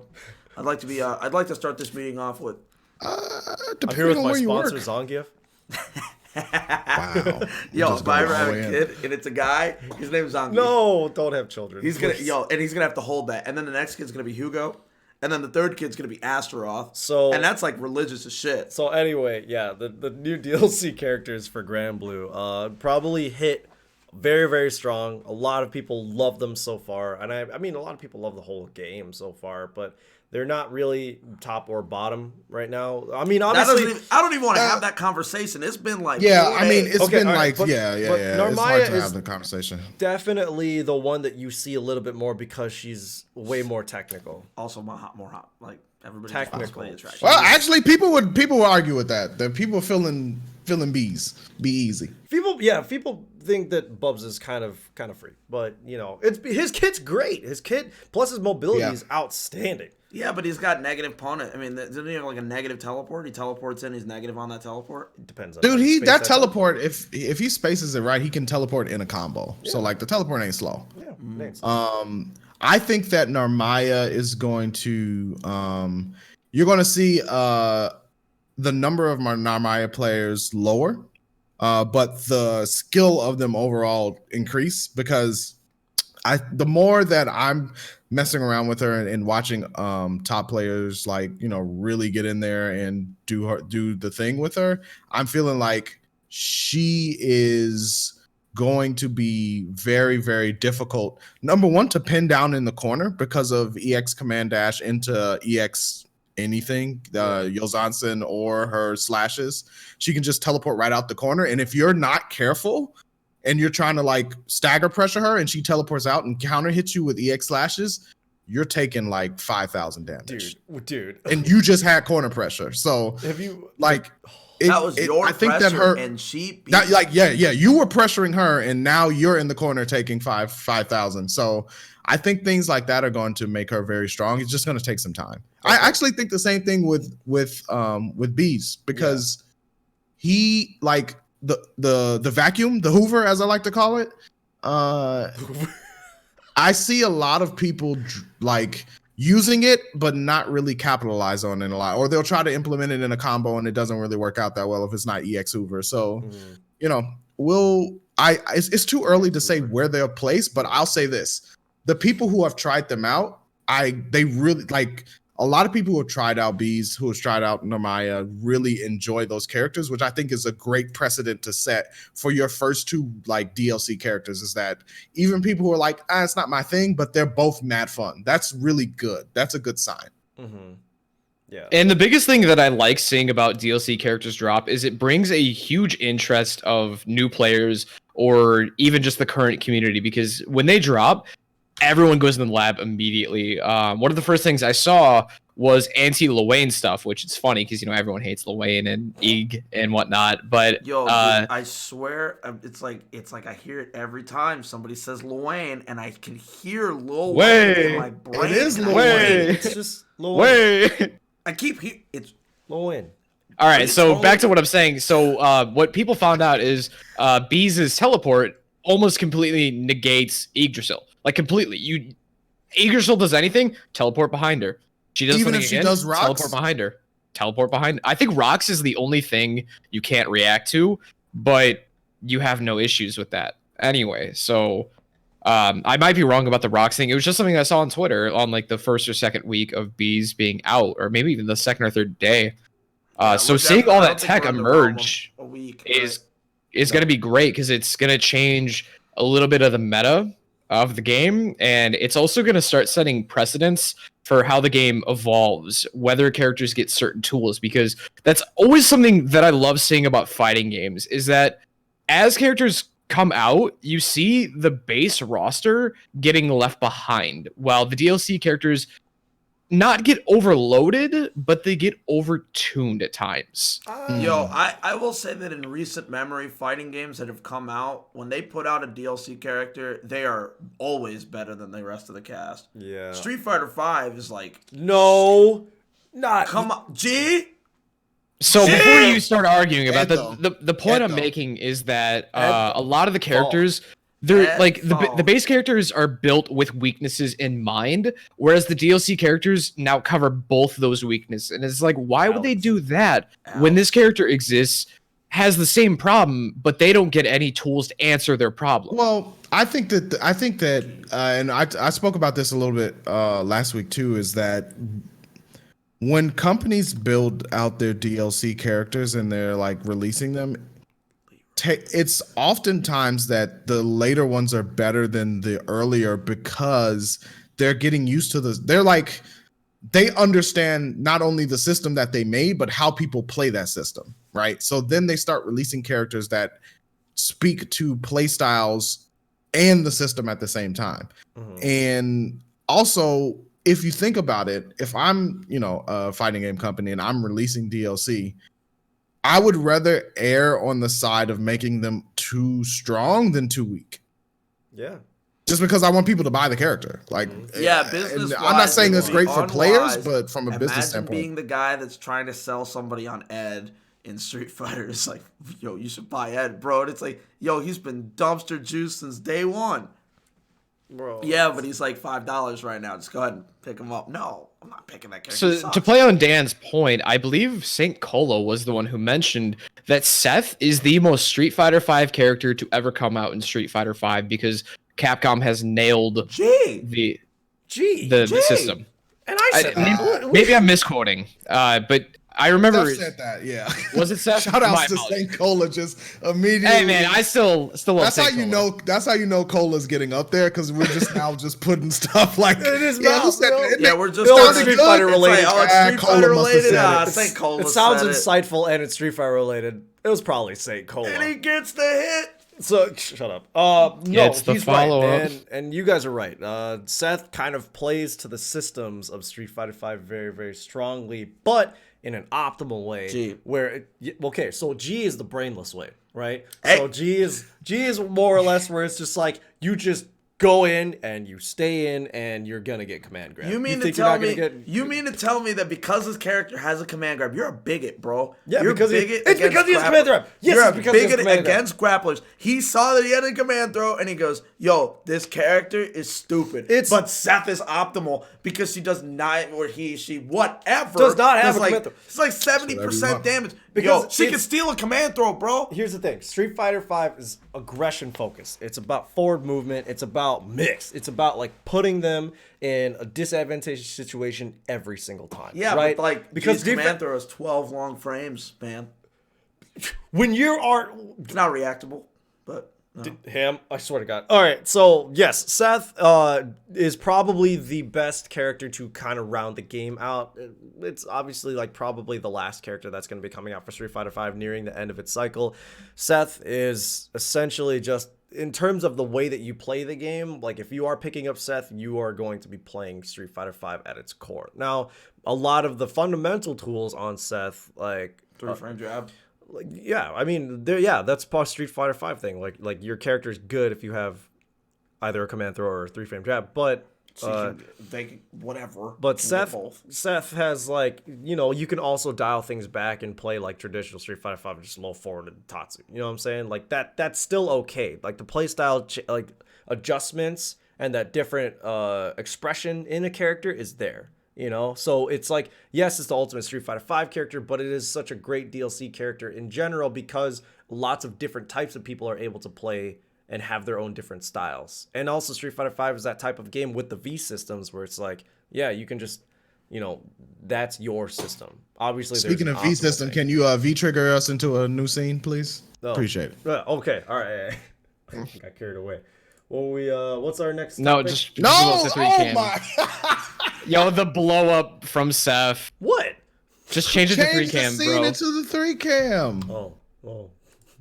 Because we're not There you talking go. about the- yeah. All right. Seph We blowing know us who up over not here. to give the secret info to. No, give all the Yo, secret Seph info. Seph is the guy where you whisper something to him and then he immediately shouts it after you say, "Hey, Yo, don't say this he's out like- loud." Yeah, Seph, don't say anything, but we just lost $1,000. We lost lost $1,000. $1,000. Chat didn't see it. It's fine. Sorry, chat. But essentially, while we're on the topic of DLC, it's really surprising that we are losing this window of time for DLCs nowadays, where it's just like, yeah, you know this is coming. You won't know when. We will not give you any idea. I'm when. sick of that shit, dude. Howmaru, season 2 of Granblue, Well, I mean, but season 2, but they let us know all of season 1, though, right? Like that's actually a little bit different than. Because they already And had it developed, dude. Narmaya came out literally the month that it came out to NA. did it the day it came out to NA? Yeah, the day, sorry. But I mean, also SamSho, they let you know. They let you know. SamSho's characters really are good coming out. about it, but that's like, I think SNK is just kind of doing it for the sake of like, we need to protect Please. ourselves. Please play our game. Yeah, please play this game. Because it's already hard enough to get people to play Samurai Showdown. Like, I love It's a the great game, though, I man. love the game. It makes me upset. It's so hard I'm to sorry. be like, yo, dude, Fuck you 'em, should bro. play this. And then they whiff like 5C from like full screen because they're just checking their buttons or getting an understanding how a character works. You SSM the fuck out of them. Yeah. And they're dead. And they go, this game sucks. I don't want to play it anymore. Fuck 'em, Such bro. a good game. Falcon Rom? No clue. Halmaru. No clue. No clue. Halmaru? Those are both Namco, by the way. Yo, when I tell you Yeah. that when They're when both Halmaru- Namco, but I don't know if it's controlled by the same like dev team within Namco. They're If that strange. makes But sense. doesn't Same. Harada control both, like the? But I don't know if He's on- Harada. He's on the side of the esports as a whole. Okay. Yeah. Whereas the Yeah. development team for Tekken 7, from what I've understood from conversations I've had from people that are, they're important.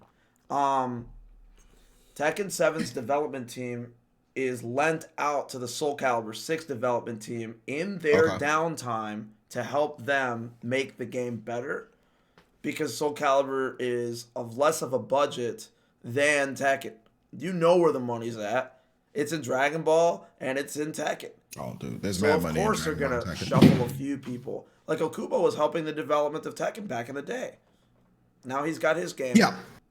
So maybe that's why. Like maybe we just like they're just like on like the back foot because they're putting stuff out over time. It's taking them a while. Yeah. And they're like, we don't know when Hamaru's coming because we're not done. Tekken help us. And Tekken's in the back like, yo, we're making Fakuran, man, and like he's gotta come out by spring. He's gotta come out, bro. We fucked up. Yeah, we really blew it. We're really bleeding in the water right now, dude. Yo, oh man, how could I forget Tekken had such a trash? Oh man, that was trash. Yeah, man. Tekken's Like struggling I now. love fighting games enough to say when they have trash moments, and that was like the longest train wreck ever. Can we talk about how they were just constant rise? Constant rise. Tekken's at the top. Tekken is like the commercial fighting game. Everybody's talking about Tekken on Twitch. Yo, all these random streamers are playing I have Tekken. the perfect analogy for this. It's like that Price is Right game with the guy going at the mouth, you don't lay you, and then, hit the stop button, hit the stop. Oh, we're down. Wait up. Bump, bump, bump. Yo, nothing was more heartbreaking than the moment I was in Twitch chat, and instead of being like some random fucking Twitch era sub going, yo, you should play Tekken 7. It was like I was watching like a Dark Souls speedrun or something, and somebody in the chat goes, Tekken 7 sucks. And I was like, it's happening. What's happening? It's happening right now. I mean, every game's gonna. I mean, that's going to be the fate of most fighting games, right? Made a Like, few worlds. Yeah. ooh, Marvel that's vs. not. Capcom 3. Please. One of the greatest All right. fighting games Amen. of all time. Marvel vs. Capcom. Ooh, okay. So, Yeah. I think that most games are going to go through that issue because that's just kind of the way that fighting games live and die. And I'm not saying Tekken 7 is dying or will be dead, but every game has that flow. Like every game is going to be like, yo, this is the game, right? Tekken And didn't then know. It got stabbed. Like Tekken actually was. It was an invincible juggernaut, Superman. Remember the old era, the beginning of Tekken 7, when we were literally just watching JDCR and Saint in Grand Finals playing Jack 7 versus Dragunov, and everybody's like, this is kind of boring, but like, yo, Tekken's hype. Yeah. And then we went through the Geese era, and we're like, yo, Geese is kind of busted, but everybody's like, yeah, Tekken 7. And then we hit Leroy, and it was like, come on, man, like, yo, this sucks. Like, but I don't think that Tekken is going to all of a sudden just spin like it might have gotten stabbed, but it's bleeding, it's not dead. And I don't even think it's really like bleeding. yeah, I mean, think they're it'll going be to the fine. doctor right now, but the Because doctor's just gonna put a and if you Band-Aid on look it. at the other side of it, like sure, the Leroy walking. thing happened, but they also have like the punish training and the replay, like so Remember, they're that was paid. building. Yeah, well, I mean, people you didn't know, like that either. it was paid for. That you're not going to please everybody. And honestly, yeah, it was paid for. Not everybody's going to like that because it's not free. If you told them it was 99 cents, they would be upset about it. The point is, it exists in the game, and they're still building on the foundation of Tekken. So I don't think that it's going to go anywhere anytime soon, to be honest. I Like, still think that game needs to be fundamentally changed. We're in a weird spot with Tekken because it's like We could talk about that another time because that's going to be a big topic. Yeah, talking But- about the state of Tekken right now. Yeah. Well, I mean, it I'm was gonna- more so the I'm state gonna- of I'm gonna DLC cut to since the we're already chase. talking I'll about say it DLC. quickly. 3 hits, you're dead. At the wall. 2 guesses. you're Two dead. guesses? Yeah. You're dead. That's whack. It's boring. Yeah, I mean, we could definitely talk about the state of every fighting game during one of the episodes. I think that'd be an interesting topic. But I mean, we have a bigger fundamental issue on our hands right now, and it's unfortunate to say that we are getting to a point of we're having a global outbreak of a disease, and of course, talking about coronavirus and all the news that comes with it. There have been countless delays and cancellations now, and it's definitely important to talk about for the state of fighting games because all of us want to play offline. We love tournament scenes. We love our local scenes. And mostly netcode is ass because we're still in a old system of using delay-based netcode. But here we have Taipei Majors is canceled. Brussels Challenge is canceled. TWT, there's Taipei Majors. TWT and Soul Calibur World Tour are delayed. Final Final Combat round. today just got canceled. Like there's no live audience. Here we go from Capcom, NorCal Regionals and April Annihilation they're taken away from the CPT. The CPT status, yeah. And it's only getting worse. We've had too many scares and delays and cancellations that I would honestly go as far to say that this whole year in terms of tournaments is now it's just up in the air whether or not it's going to survive or get delayed or just get outright canceled. And I want to give a shout out to Cuddlecore and Alicia X Life. They were actually talking about this on their own podcast. It was, I think, their second episode. But Alicia was saying that even on the development side, it's just as hard for us as players. Yes, we booked flights. Yes, we booked hotels. Yes, we might lose some money on that. But an event cancellation means that organizer just lost tens of thousands of dollars up front, because a lot of the times you do have to pay that money up front to get the space, and then like obviously you pay a little bit after that still for all of the different expenses that you incur. So then you go, well, we gotta like the mix-up actually got postponed. Like that, like we had that little thing that said, hey, the mix-up is in potential conversation of being postponed. No, it's postponed. Yeah. Obviously, Mortal Kombat LCQ was canceled. They canceled the crowd. They're saying they're going to reimburse everybody's flights, and that's a huge blow to WB. But I mean, like, you got to hold that when you make that kind of decision. Mm-hmm. But yeah, I think that it's a very difficult position to be in as an organizer. And I'm gonna focus specifically on fighting games at the moment, but as an organizer, it's a very difficult decision, and as a publisher, it's also a very difficult decision, and it's a decision that in a position that neither one of them want to be in. But the key thing about this situation is one, clear lines of communication and communication timing, I think, are the most important. And this goes for across the board, like saying either, hey, we know this whole coronavirus thing is happening, we're keeping an eye on it, we don't know what we're going to do yet, is great. Or B, saying, hey, we're probably going to cancel, or say, C, we canceled and the event is, weeks away, or, even days away, unfortunately. Or we raw canceled it. Right. But letting people know early is the best thing to do, because it allows them to make either other plans or to, decide. And it also gives the and it also gives the community of those games the opportunity to say, okay, so the official, thing that we were trying to do is not going to happen. Can we do something grassroots locally? Can we at least, throw something if people want to show up? And I think we're going to see as time moves forward, and if this, situation with COVID continues, we're going to see a market improvement of how companies and TOs communicate what's going on. But, back to what you were saying, NT, and what Alicia was saying, is it's very unfortunate because these events, are not cheap at all. Like, Alicia's number that she threw out was that a down payment is anywhere between $15,000 and $25,000, and that's upfront, non-refundable. The way that I see it, I'm sorry, Ham. Also, before you jump in, she also mentioned sponsors. Sponsors cover a large portion of your funding. If you don't run an event, you don't get sponsors. That means sponsors don't pay for anything. So who knows what potential money you just lost out by canceling on that too. What I was saying, that the reason I say that is because it's not just today. Like, right? Like, you kill an event, you go, we can't do it now because everybody's sick. Tokyo Scrubs, bodied. Tokyo Masters. Everything else, bodied, right? But what? Bandai Namco's office is going to be okay because that's where Tokyo Masters, Tokyo Scrubs is held. But everything else, the event organizers are going to lose that money, and now there's a potential that they go, we got rocked last year by coronavirus. Can we do this next year? Can we afford it?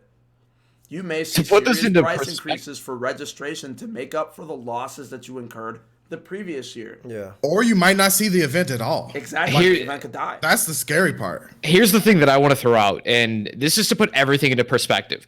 Combo Breaker is our home tournament. It is one of the biggest tournaments in the US. The Hado himself has said that it is sustainable, not profitable. And it's hardly sustainable. Like, it's difficult to sustain.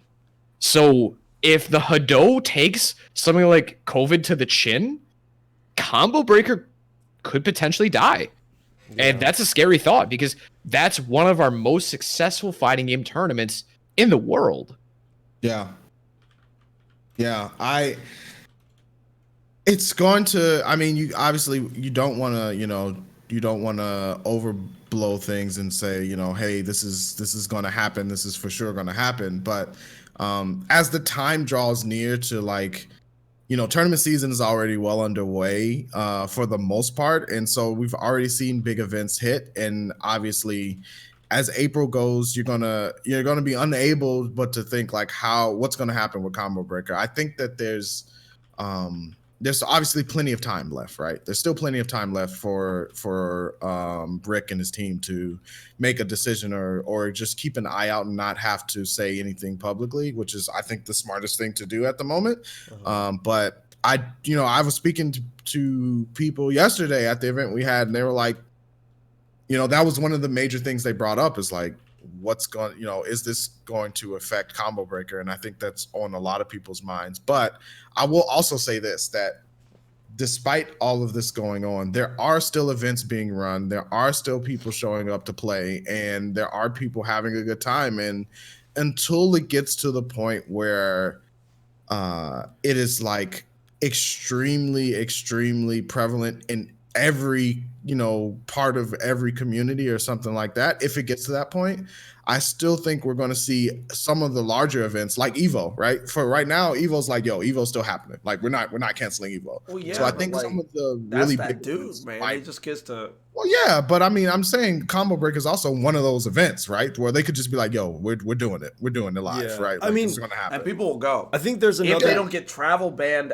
out of the country, there's another layer to That's Combo Breaker's determination to happen because of all the stress that all the organizers and Rick were going through to even find a new venue because Pheasant Run closed down on them short notice. Immediately they're just like, "Hey, sorry, man, we're closing down next week." So.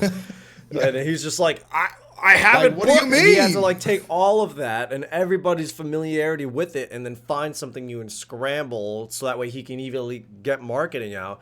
And that was this huge ordeal for so long. And the price that he had to pay, because now we have this huge price bump in the registration, which people are going to pay regardless because it's Combo Breaker. But now it's it's gotta happen. And I mean, he's doing all of this while having a baby, right? So it's the amount of stress that the man went through to be able to make this thing happen. It's yes, he doesn't want to have to endanger the other people's well-beings for it, but it's gonna hit so hard if he does have to cancel because of everything else that occurred. There is a topic that I want to bring up in regards to this. So it's stripping off World Tour events. Seph, can you bring up the Capcom one again of all the tournaments that got stripped? So I was on Twitter yesterday and I was seeing a lot of hatred from a lot of the community members, not in particular for Street Fighter, but this is a good example. So we have Brussels Challenge, NorCal Regionals, and April Annihilations stripped from the World Tour.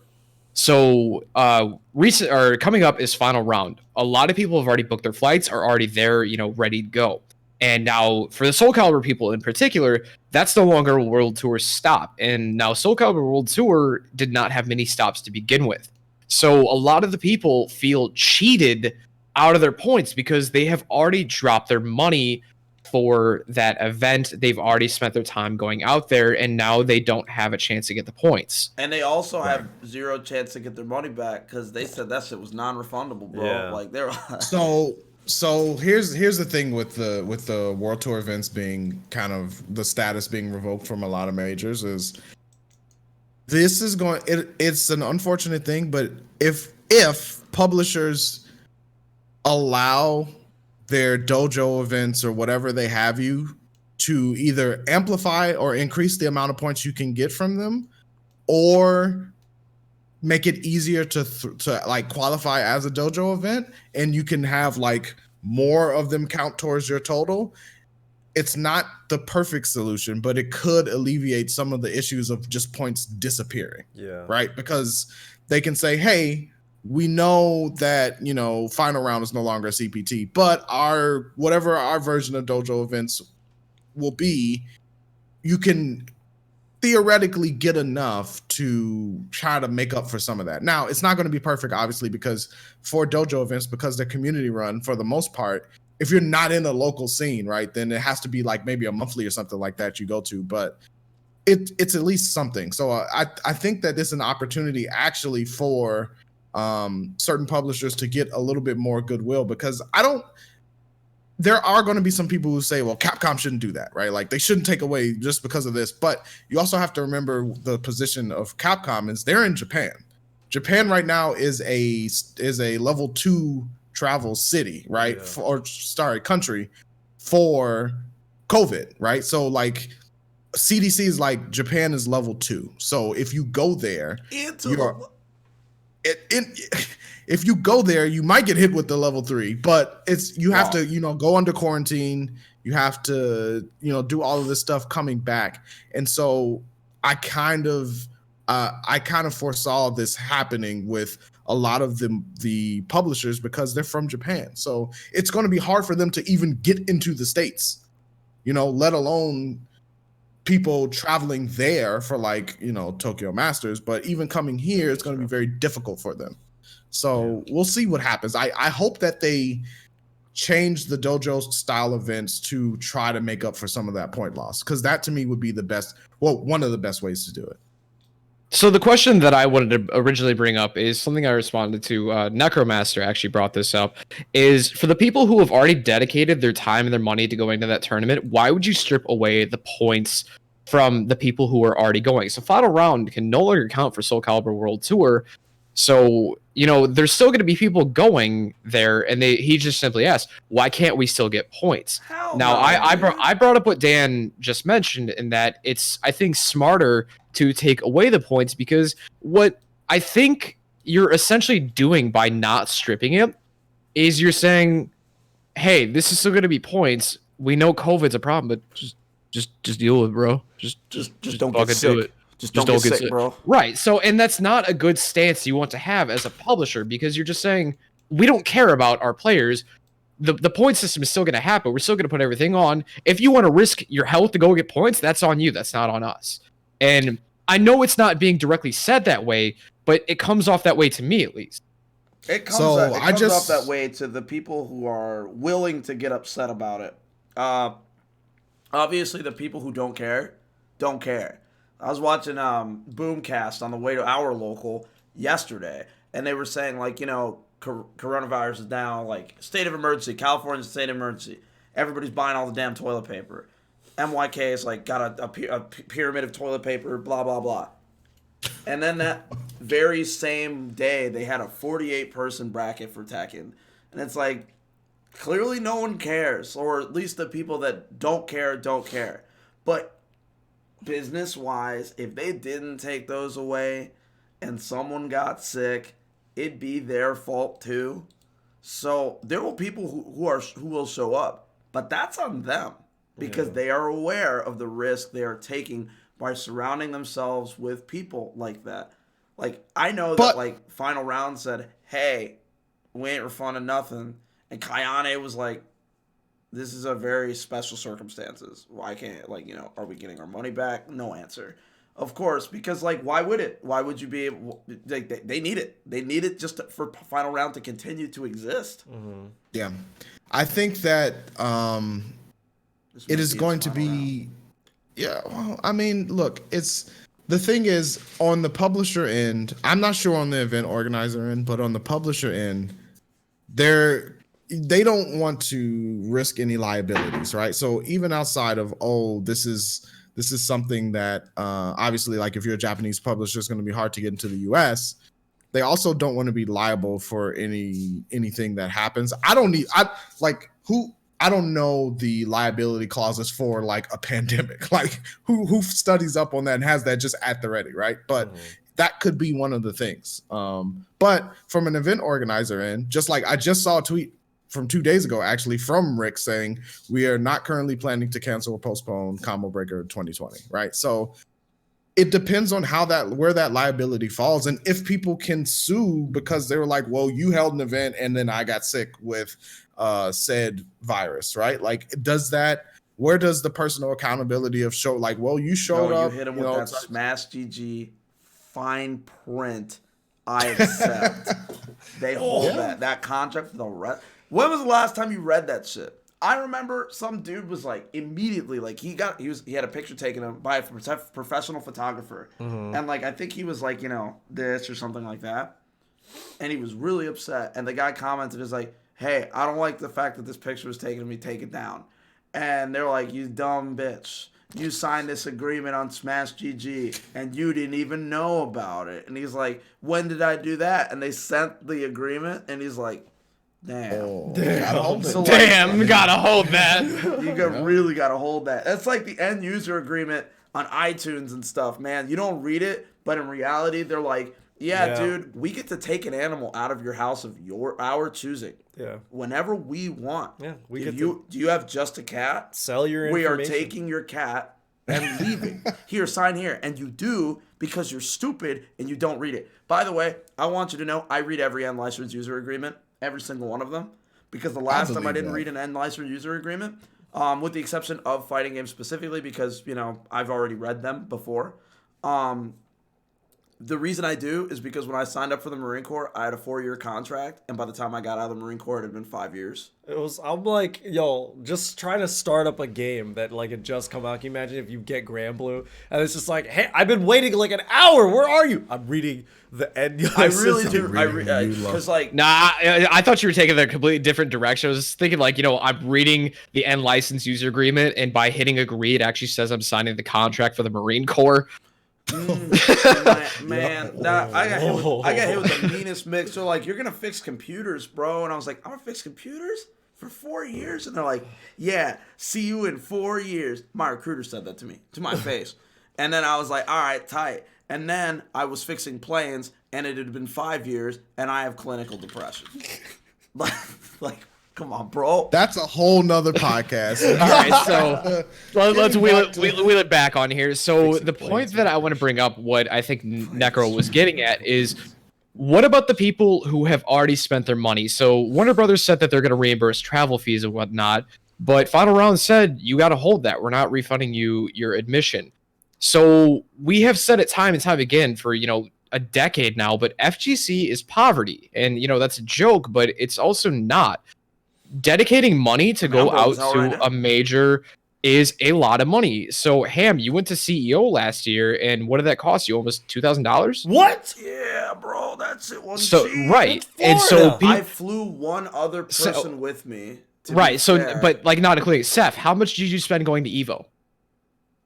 Like less than $1,000, I gotta say. But you know, 'cause it was almost $1,000. He split the hotel room. But hold on. Yeah, I didn't. That key phrase though.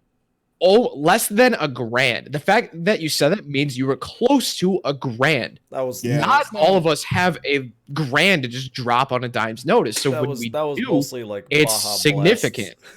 Well, the point still stands. Like when people make these plans, you're dropping hundreds of dollars to say, I'm going to this place because I want to do this. And then to have the event get canceled on you is almost like a kick in the balls because you've already dedicated. You have to take what, like, to me, I'll say this. If somebody, like, if we had to go, we have to can this event the day of. I understand sometimes that'd be shitty, but it's like, well, there was a confirmed case in Chicago. Like, see, that happens. Say that happens. And somebody's really sick, and they're walking around coughing on people on purpose. Guess what? We're canning it, bro. And somebody goes, I'm really upset. It's like, well, then fucking, you're literally going to die. Would you rather die, or are you just going to Okay, hold on. Okay. So let's get back to the point that I'm trying to make, though. So let's just say I decided to go to Final Round, and I was going to spend $800.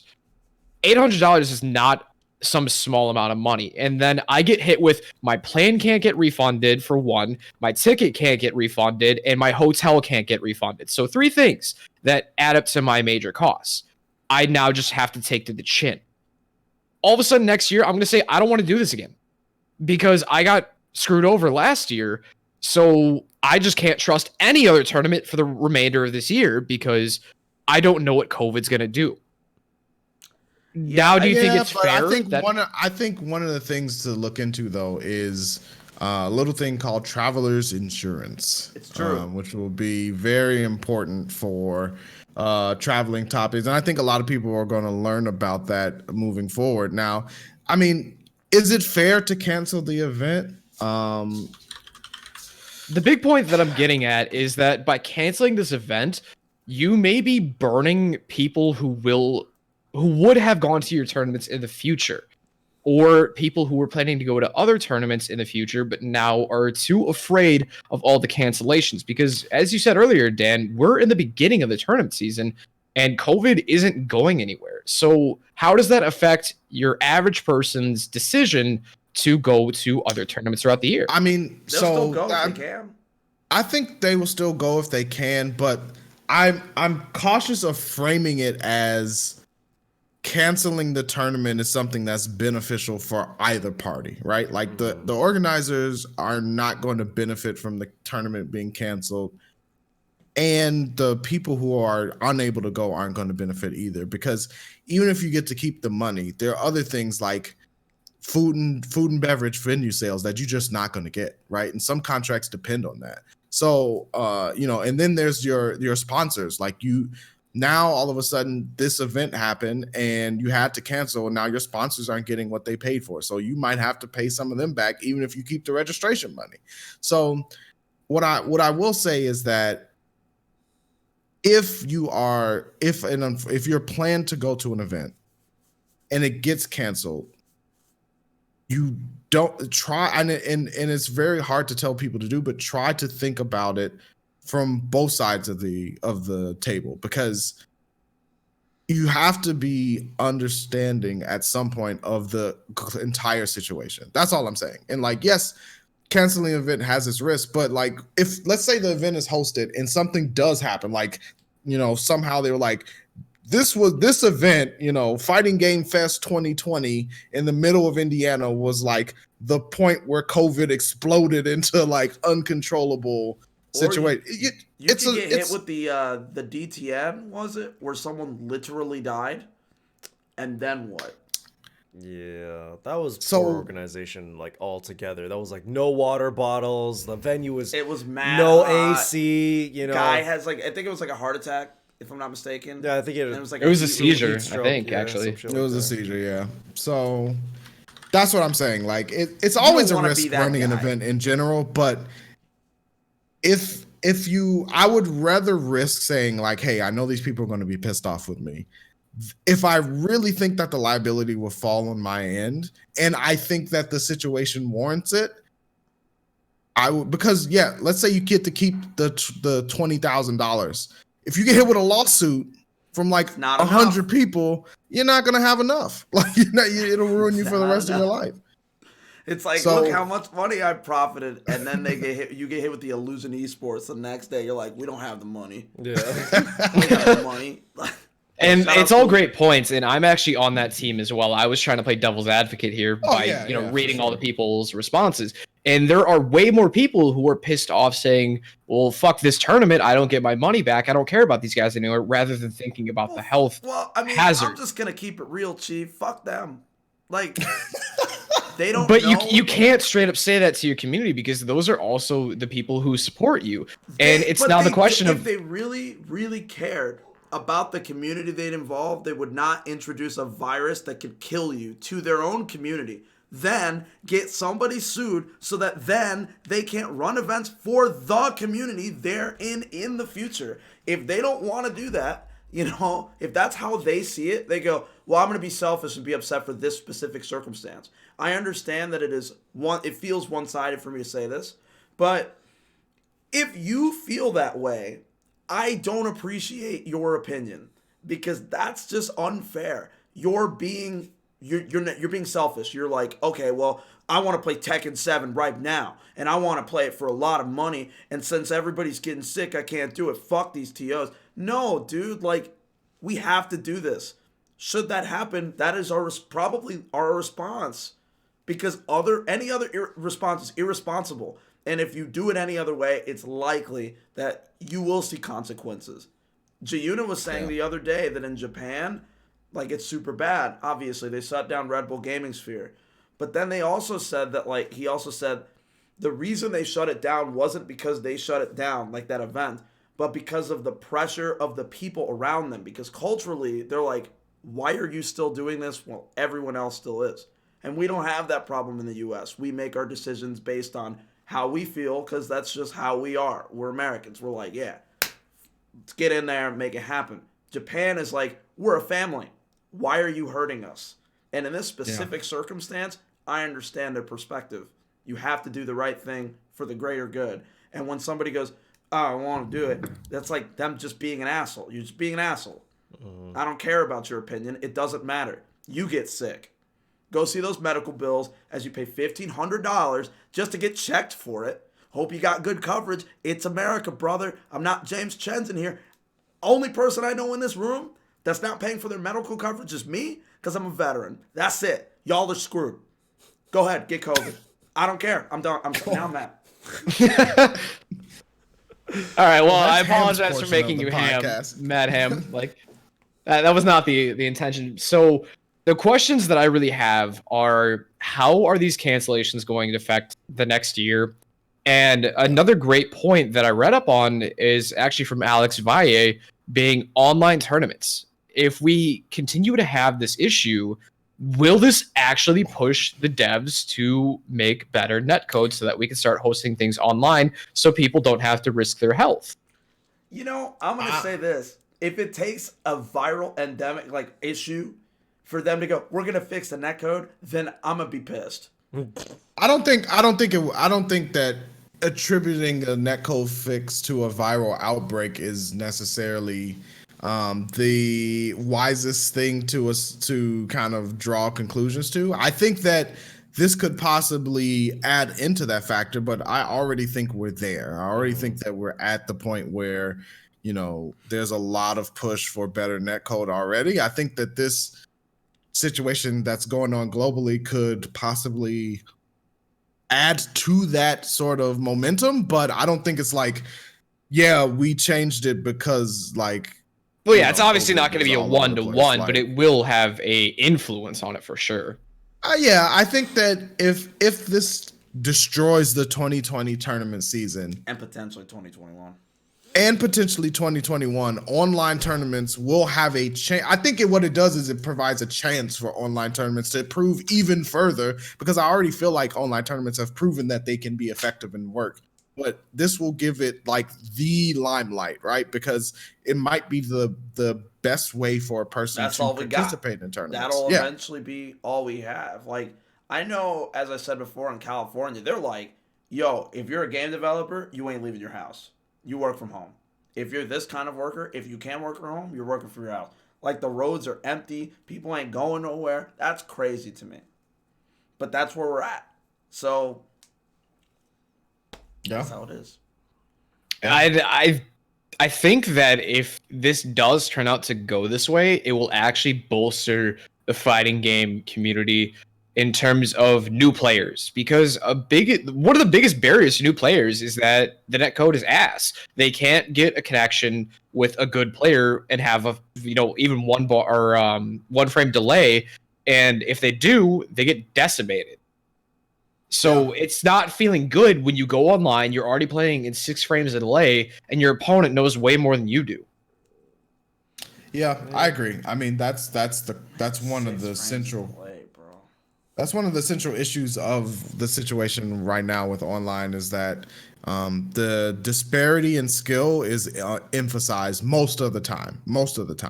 If it's, and so that makes it very hard for someone new to come in and be like, I like this, I enjoy playing this, this game, and I like the way that this experience feels, because you're fighting the game and you're fighting the other person that knows more than you. So, And you're we'll fighting see. the mix.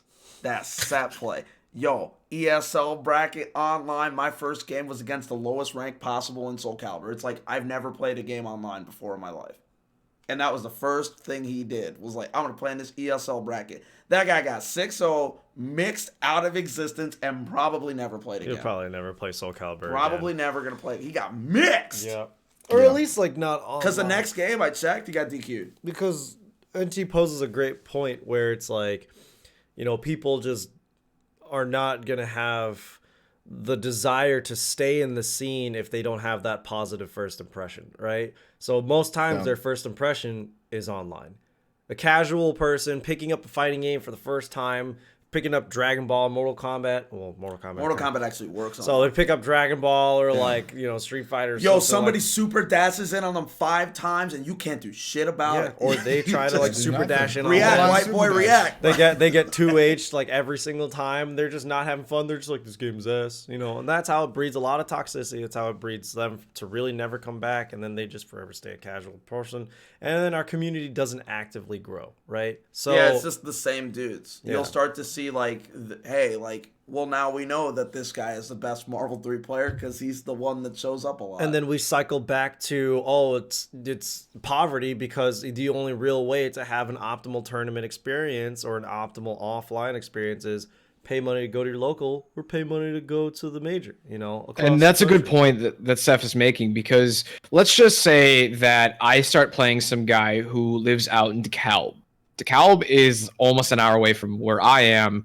It's west, and it's like almost 2 hours away from Chicago. So let's say I play with this guy. 2 hours away. Let's just say I play with this guy, and I'm like, hey, man, you know, it seems like you're a new player. You know, here's some tips. And he's like, oh, no, great. You know, how can I play against more people? Like, yo, come out to Ignite Chicago, Ignite Skokie, or GameWorks over in Schaumburg. You could fight plenty of good people. I'm now asking that guy to drive 2 hours, spend $20 in gas, you know, spend $20 to get in the venue, spend $15 to eat food out there, $10. just to go to a local. Like $20 a month. I know, but I'm just throwing out $20 numbers just as general. I'm not saying our numbers, but let's just throw out some numbers. You're asking this person to spend anywhere between $40 and $60 to come out to one night. Yeah, 2 hours away, and like, he's just gonna get. He's just gonna get cooked. He's just gonna get cooked. Yeah, there are the diehard players who definitely do want to. Like, admittedly, I still don't actively go to GameWorks on Tuesdays, and I should be. Like, I support my scene and I love the people in my local, but it's a hassle for me to get out there, you know. So asking somebody else to drive 2 hours to the local once a week, obviously it's dissuading, and especially if they're not like really passionate and really actively trying to improve, and they're just somebody who's like trying to dip their toes. Yeah, drive 2 hours over here. Now the best alternative is to have a Discord or something similar. So you'd be like, yo, bro, join this Discord. All the homies who meet up for locals are in this Discord. You're gonna get one frame delay to all of them. Yeah. Go just hit them up online. You can't do that right now. Yeah. Like my connection to you, Seph, might be 3 bar or three frame delay. My connection to Dan might be 1 frame delay. It's not consistent enough that I could be like, I could justify just grinding online. Yeah. I have to go to my locals to get better. Yeah, it's at the very least, it's just not consistent, you know. So Yeah. we still do have online experience. There are still like netplay focused Discords, and you know, we try to still connect and stay connected via netplay, but it's not always optimal. And I think that's 90%, definitely 99%, 60% of the time, realistically, not optimal. not optimal. And I mean, like with 99% of other people like around the country, even just us, like my connection with Dan might be okay, but my connection to you, Ham, is, you know, dog shit. And then it's only dog shit for a day, you know? So it's really weird. So it's like dog shit, but only for like 2 hours. Yeah. And then you're like, well, now it's not. Now it's fine. Yeah. Now it's consistent. It's like, well, why does that happen? So I think Valle poses a great point where online tournaments kind of setting the bar, or like at least being the base for the future of the growth of FGC, because it's not like we can't have the regular like meetups or the regular local or even the majors that we go to. But it's just like having that extra avenue for players to be able to compete, for players to have that regular access to each other and that level of access for success and for improvement, and that extra window, that extra avenue for other casual players to, you know, dip into the scene. That's how they slink on in. They're online training modes, man. Not only fixing that code, online training modes, you know, like just for us to be able to connect and teach each other in an online setting is paramount, you know. I think that's like one of those things where it's like a server issue. If you have like in a training mode with somebody for hours at a time, you are literally leaving a connection open between two people for like as long as they lab, and that's might be why that's less of like an option now. But either way.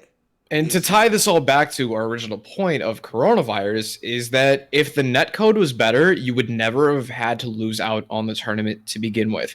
We could still put up I mean, you would lose a portion of it, but you could still hold the integrity of it as best as you could. You could still play for the big bucks that you want. It could still be 100-man tournament. You could still get the glory of playing for big bucks all in the comfort of your own home without having to risk going out to get COVID. If you re-centralize that tournament to be, you know, yes, an online tournament, then yeah, you can still uphold the integrity of you know, that competition. For sure. However, with these events like this, you know, because you're trying to say that having these events like Combo Breaker, Final Round, Mix Up, things restructure themselves as online tournaments in the instance of like an epidemic like this, then sure, if they can pull that together within a short amount of time in an unexpected way, then yeah. Whereas if they're still organizing their events the same way, you know, and we have online tournaments additionally, people are still going to, like, obviously these epidemics are going to impact the physical ones. Like, yes, we have the online ones to compensate and to keep the game alive and to keep that competition alive. It's supplemental. 100%. You're still like, the community's still going to take that L because they can't meet up, because they can't do the physical portion of it. Like, if everything is centralized to online, that ecosystem has to already be built. It already has to be there. The online tournament infrastructure has to already be established, and they have to work in tandem with each other. You can't really have the opportunity for online tournaments, the you know, Capcom doing the tournament mode stuff officially, like that's being in place and being set in stone, but obviously we're still going to have all the physical stuff, and they have to work in tandem with each other. You can't have that divide in a community where it's just like, I'll just play the online tournaments, and then me just being like, I'll do all of it and spend all the money and take all the L's. It's I will sure take all the L's, you know. So, but I'll be I mean, just won't have the time. So it's very important, like you said, NT, to have that built. Like, obviously, hopefully, this triggers something in developers for them to finally, you know, say, yeah, netcode probably is important in situations like this because everybody's losing money and we're losing money not having the world tour happen. Help, you know, or we should help ourselves. We're the developers, you know. So hopefully, it spurs them on, but it's going to bring about this whole new mentality about how we get it to work together, and in what ways are we going to juggle these events that are happening nonstop, seemingly, because of now they're able to happen online. And are these tournaments that are already pre-established, like Final Round, are they going to move to an online structure, or are they going to just transition and have them together, you know? So either way, you know, situations like this are very, very obviously negatively impacting, but also very complicated. MK11 getting canceled yesterday sucked. Yeah. Dan, do you have anything to add to this? I mean, I think we kind of covered the importance of online and how it could play into it. Like I said, I just think that, just to reiterate, communication. Like, please, you know, if there's a developer that somehow runs into this podcast, or publisher, or even an organizer, just communicate with the people as early as possible. Obviously, sometimes it's difficult to know when you're going to make that communication happen, but please, like, try to let people know ahead of time. Yeah. And don't cancel the day before. It's a bad move. Yeah, I think that's really the biggest takeaway that people are upset about, because at this time, people had already spent their money on flights. They were already in town when Yeah. it got Dude, canceled. Let me Yeah. give you this depressing ass story in real time. Yesterday afternoon, there were 4 Mortal Kombat players at Ignite Gaming Lounge waiting for locals to start at 6. And I asked a guy, hey man, like it's $10 for brackets, you can just slide on it. And he goes, to be perfectly honest, man, I don't have a lot of money right now. And I was like, what you spending your money on, dog? You know, just kind of jostling him a little bit. This dude's like, this kid looks like he's 20. And he goes, yeah, man, I dropped 4 plane tickets so people could go to the LCQ. I also paid for one player's Airbnb. I have no money. And that happened to that guy, and he's just like, man, like you could see the soul sucked out of his body. He was so excited to be able to just play in anything because of how, like, imagine that. Like, I can never imagine if I, like, remember when I went to Vegas because I skipped the wedding to go to the Soul Calibur World Invitational? We'll never forget it. If I landed and I got there and they were like, it's canceled, I'd be inconsolable. There's no, I understand what I said earlier, but I understand their frustration then because they're already there. They're there now. And the communication lines were probably, they probably knew long before they were going to cut it. There could have been improvement. You know, like Dan said, just, you know, communicate like every little bit of information. If you know that your community needs that, especially ones that are going to drop money and travel, especially ones that are probably going to be not necessarily in like a stranded place. One guy was from the we're UK. We're gonna do our best as a community to all lift each other up and pick each other up and console each other, but it's good to communicate. You know, One person was from Azerbaijan and Yes. another Yeah, was Russia. from Russia. Azerbaijan, dude. Like, Yeah. dude, This is tag. It's Azerbaijan. MK Azerbaijan. It's really like on the nose.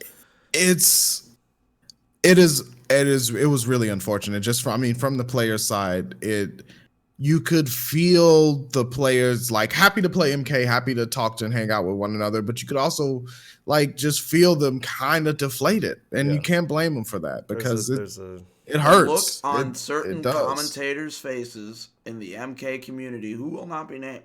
They're really trying Really to like upset. stay positive about it and glad that there's an event to be had in general, but the air is thick, you know, and it was, You can feel like there's so much. they're so deflated, and Yeah. it's like I feel for them because it was like this is a different circumstance than what I said before. In that before it was, well, an event is coming up, they canned it. It's like, no, the event is tomorrow. That's just the different that's just the different ways that this, you know, epidemic is handling these tournaments, you know, and that's the different ways that tournament organizers are going to communicate with people. Like I would say that Mortal Kombat players have taken the biggest L in probably fighting game history because they have been removed from Evo and their own tour got they have canceled nothing. the day of that it happened. So They don't even have that their is the own rough finals. They were just like, yo, whoever tied for 12th place or whatever fucking Combat League. I think it was Combat. Yo, get in there, Combat. You're in there now. Hey, did you buy a ticket to go to this event? It's canceled. How are they even gonna do the commentary? That's just gonna be whack. What if? So it makes sense that they feel so defeated because at every turn they're getting knocked down, yet they still want to play their game. What if Spawn sucks? Yo, man. Spawn's not gonna suck. Yo, imagine how it would feel to finally have the one thing you're waiting for, and it's just like, yo, he's actually fucking trash too. Spawn sucks and no season 2. He's like literally unplayable. Yo, somebody looked at me yesterday and they were like, what do we do if there's not a second season? No, and somebody I was like, don't do this. Somebody said the opposite. Somebody was just like, did you see the season 2 leaks? Striker. And I was like, bro. Yo, Striker? You believe that? That's tight. You really? No, that's not tight. Anyhow, look, the point is, I agree, NT. I think MK right now has had to collectively hold the biggest L so far as any community in 2020 for fighting games and it's rough. Yeah, it's mad rough. It's rough. I hope that, you know, like, so there are efforts going on right now today, like GGA is throwing an event, you know, 4:00 p.m.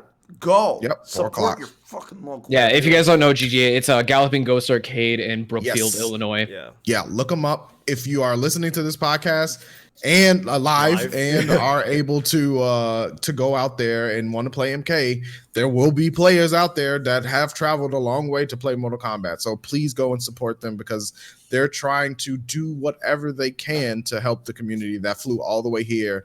And some people just won't get a chance to show their shine, they just, and that's unfortunate. Yeah. And to give a little bit of lore, if you guys are unfamiliar with Galloping Ghost, the owner Doc is one of the biggest Mortal Kombat fans. So if you want to have a home here while you're here, go over to Galloping Ghost. They will welcome you with open arms. Ghost anyway, Yeah, dude. That the Galloping Ghost is an an amazing arcade. place. Like, it's You pay $20 at the door, and you're there all day with unlimited arcade machines. Yeah. And they have some arcade cabs they that are you will not find anywhere else. They are literally the largest arcade in America. Yeah.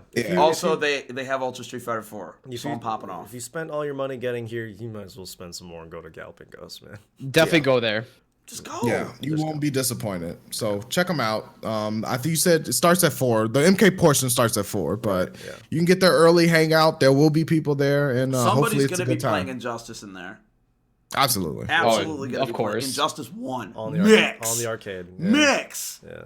2-frame super. You know what's wicked? I was downtown in headquarters a couple of weeks ago, and they have an MK11 cabinet, like specifically made for them. Yep. So I wouldn't be surprised. Why would they make it for headquarters? But I would not be surprised if they was specifically made for Galloping Ghost Arcade. So if you do go, and if you are there, please take a picture of it. Let me know if there's an MK11 arcade cabinet. It functions really well, and the board looks really nice. So hopefully you see You it. sound like you want to smooch it, bro. It looked nice. I don't play that game. All right, guys, that's going to wrap up this week's episode of like EX Saturdays. If any of our viewers has any questions or topics they'd like to hear us discuss, you can hit us up on Twitter at EX Saturdays or through our Gmail at EX Saturdays Gmail. If you'd like to hit me up, you can find me on Twitter at NC1Evolution, or my Twitch is also NC1Evolution. Dan, would you like to fill in anything here? Yeah, you can follow me at Super Dynamite D. Check me out. Once Granblue drops, I will be streaming it. For those of you who wants to see a commentator who thinks he still got a little bit of something in the tank, check me out at twitch.tv/Super Dynamite D. And that's it. Well, since I'm on the left side here, despite the fact that I'm on the right of him, Whatever, man. I go first. Even though this is his house. Just go. I'm the Fuck guest. you. Just go. I'm the guest. All right. You're gonna find me at HamHarder on Twitter. You can find me at twitch.tv/LKHamJams. I stream whatever the hell I want. I do stream a lot of like Soul Calibur, obviously, but like sometimes I just don't feel like playing that, bro. I'm gonna play Resident Evil 4 drunk. Like, come through. It's fun.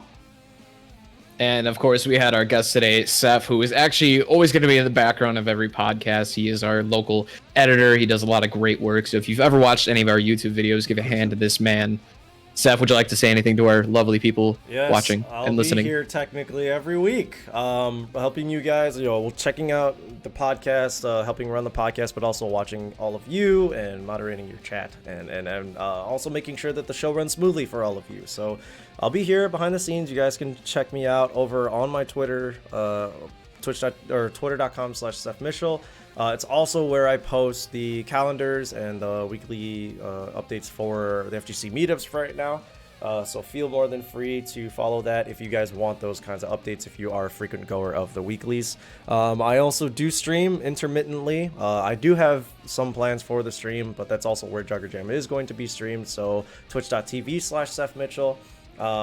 You guys can obviously check that out, give that a follow. I stream whatever the hell I want. I do stream a decent amount of fighting games, whatever I'm playing at the time, but like there's gonna be some times where I just feel like playing Halo, some Monster Hunter, playing around games with these guys, whatever it may be. You'll see them pop in and out of my stream because that's the real content on my stream. But yeah, feel more than free to give me a follow, and it's been a pleasure being on EX Saturdays this week as a talker, as a guest. So thank you, NT, Dan, and Ham, for having me this week. I really appreciate it. Love having you, Seph. Yeah, you'll definitely be back because some people can't get home Damn, on time. against So. my oh shit. All right. All right, guys, tune in next Saturday for the next episode of EX Saturdays. That'll be on 3/14. Thanks for watching. All right. Please.